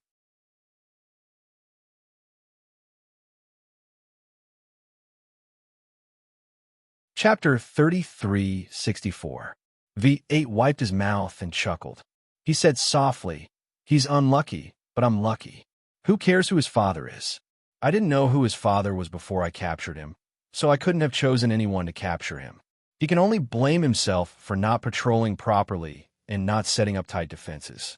That gave us a chance to capture him. You said that the military department wouldn't have any objections no matter how we wreak havoc. His father, Deputy Chief of Staff Du, wouldn't have any objections because we captured his son. So what if we captured him? I'm not afraid." Xia Jinyuan was only worried that Du Kaiwei would recognize his voice. If Du Kaiwei recognized his voice, he would definitely mention it to the Deputy Chief of Staff Du. By then, old Du would have to listen to old Du's sarcastic tone again. Old Du always had a personal grudge with old Xia. Of course, it was old Du's personal grudge, and old Xia didn't take it to heart.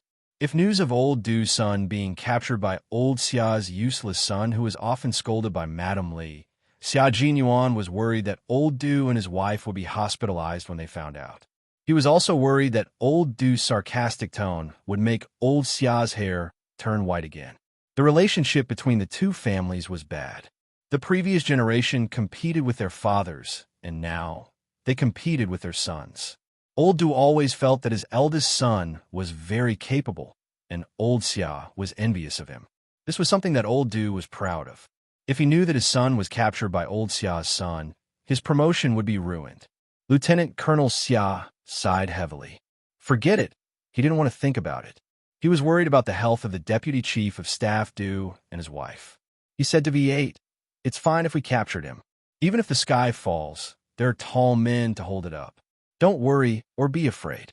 If I can't hold it up, there's the Major General. If the Major General can't hold it up, there's our Commander-in-Chief. I'm not afraid as long as the two military districts don't know who we are You even let Qing Niao and the others capture the brigade commander alive. The brigade commander is more important than the regiment commander.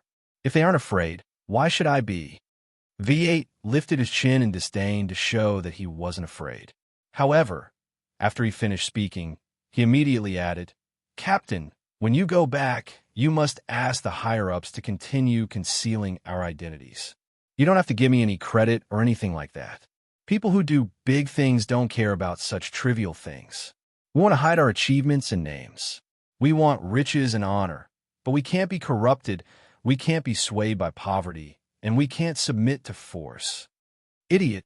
Xiao Jinyuan didn't know whether to laugh or cry. He kicked his comrade and said, "So be it. It's no big deal. Let's finish up here and do 2 more big things tonight.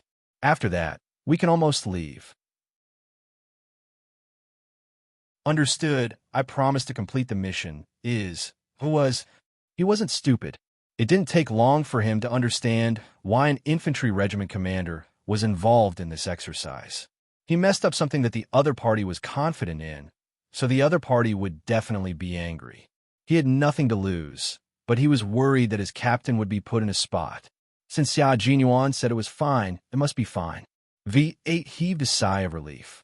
Xiao Jinyuan also looked at Du Kaiwei, who had no choice but to behave himself. This guy's luck was really bad.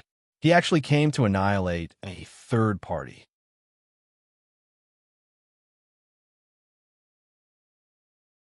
Chapter 33-65. He had been in the main regiment for 4 years now. It was time for him to be promoted. If he was promoted, he would have more power and a brighter future. This time, the 2 military regions sent out 6,000 soldiers to explore the army's combat tactics on the future informationized battlefield.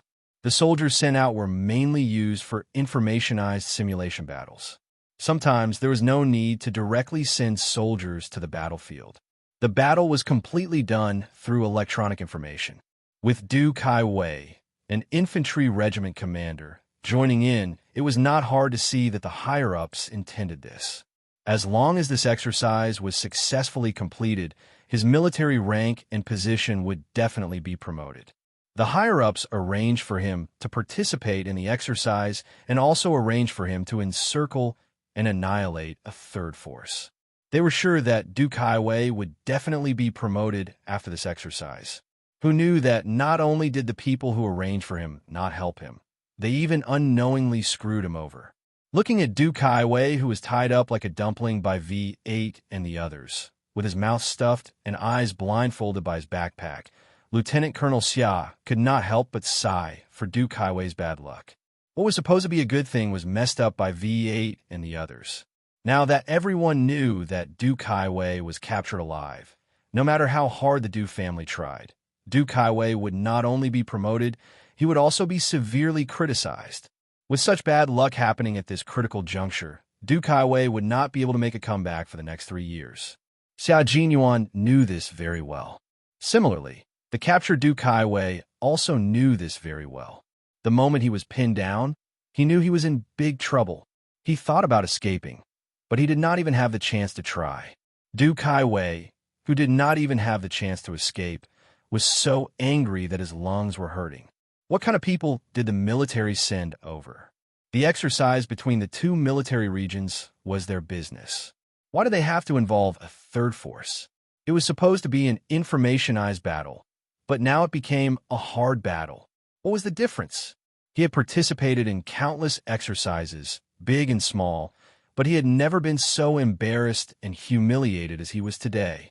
2 military regions had an exercise, 6,000 soldiers, and he, Du Kaiwei, was the captured regiment commander. Before the exercise was over, the news had already spread. He didn't even think about getting promoted. Now, he was only thinking about how to make up for what had happened. He couldn't move for nearly a year. Even if he wanted to move, it would have to wait a year.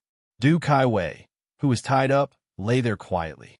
From initial confusion, he slowly sorted out his thoughts. After more than 10 minutes, he finally calmed down. After he calmed down, he began to pay attention to the movements around him. When he felt that there were people around him, he pricked up his ears, trying to eavesdrop on some useful information from their conversations so that he could analyze what kind of people they were. But after waiting for almost half an hour, he did not hear a single word from these people. These people could complete large-scale arrangements with simple hand gestures. Their tacit understanding had reached a rather high level. Sometimes, they only needed a glance to know what the other person was thinking. With such a high level of tacit understanding, coupled with their strength and the fact that the technical soldier had mentioned that the third party had excellent equipment, Duke Highway guessed that the third party who had infiltrated the blue team's camp was not an ordinary soldier, but a Special Forces soldier with rich combat experience. Which military region's Special Forces soldier was he from? Duke Highway furrowed his brows.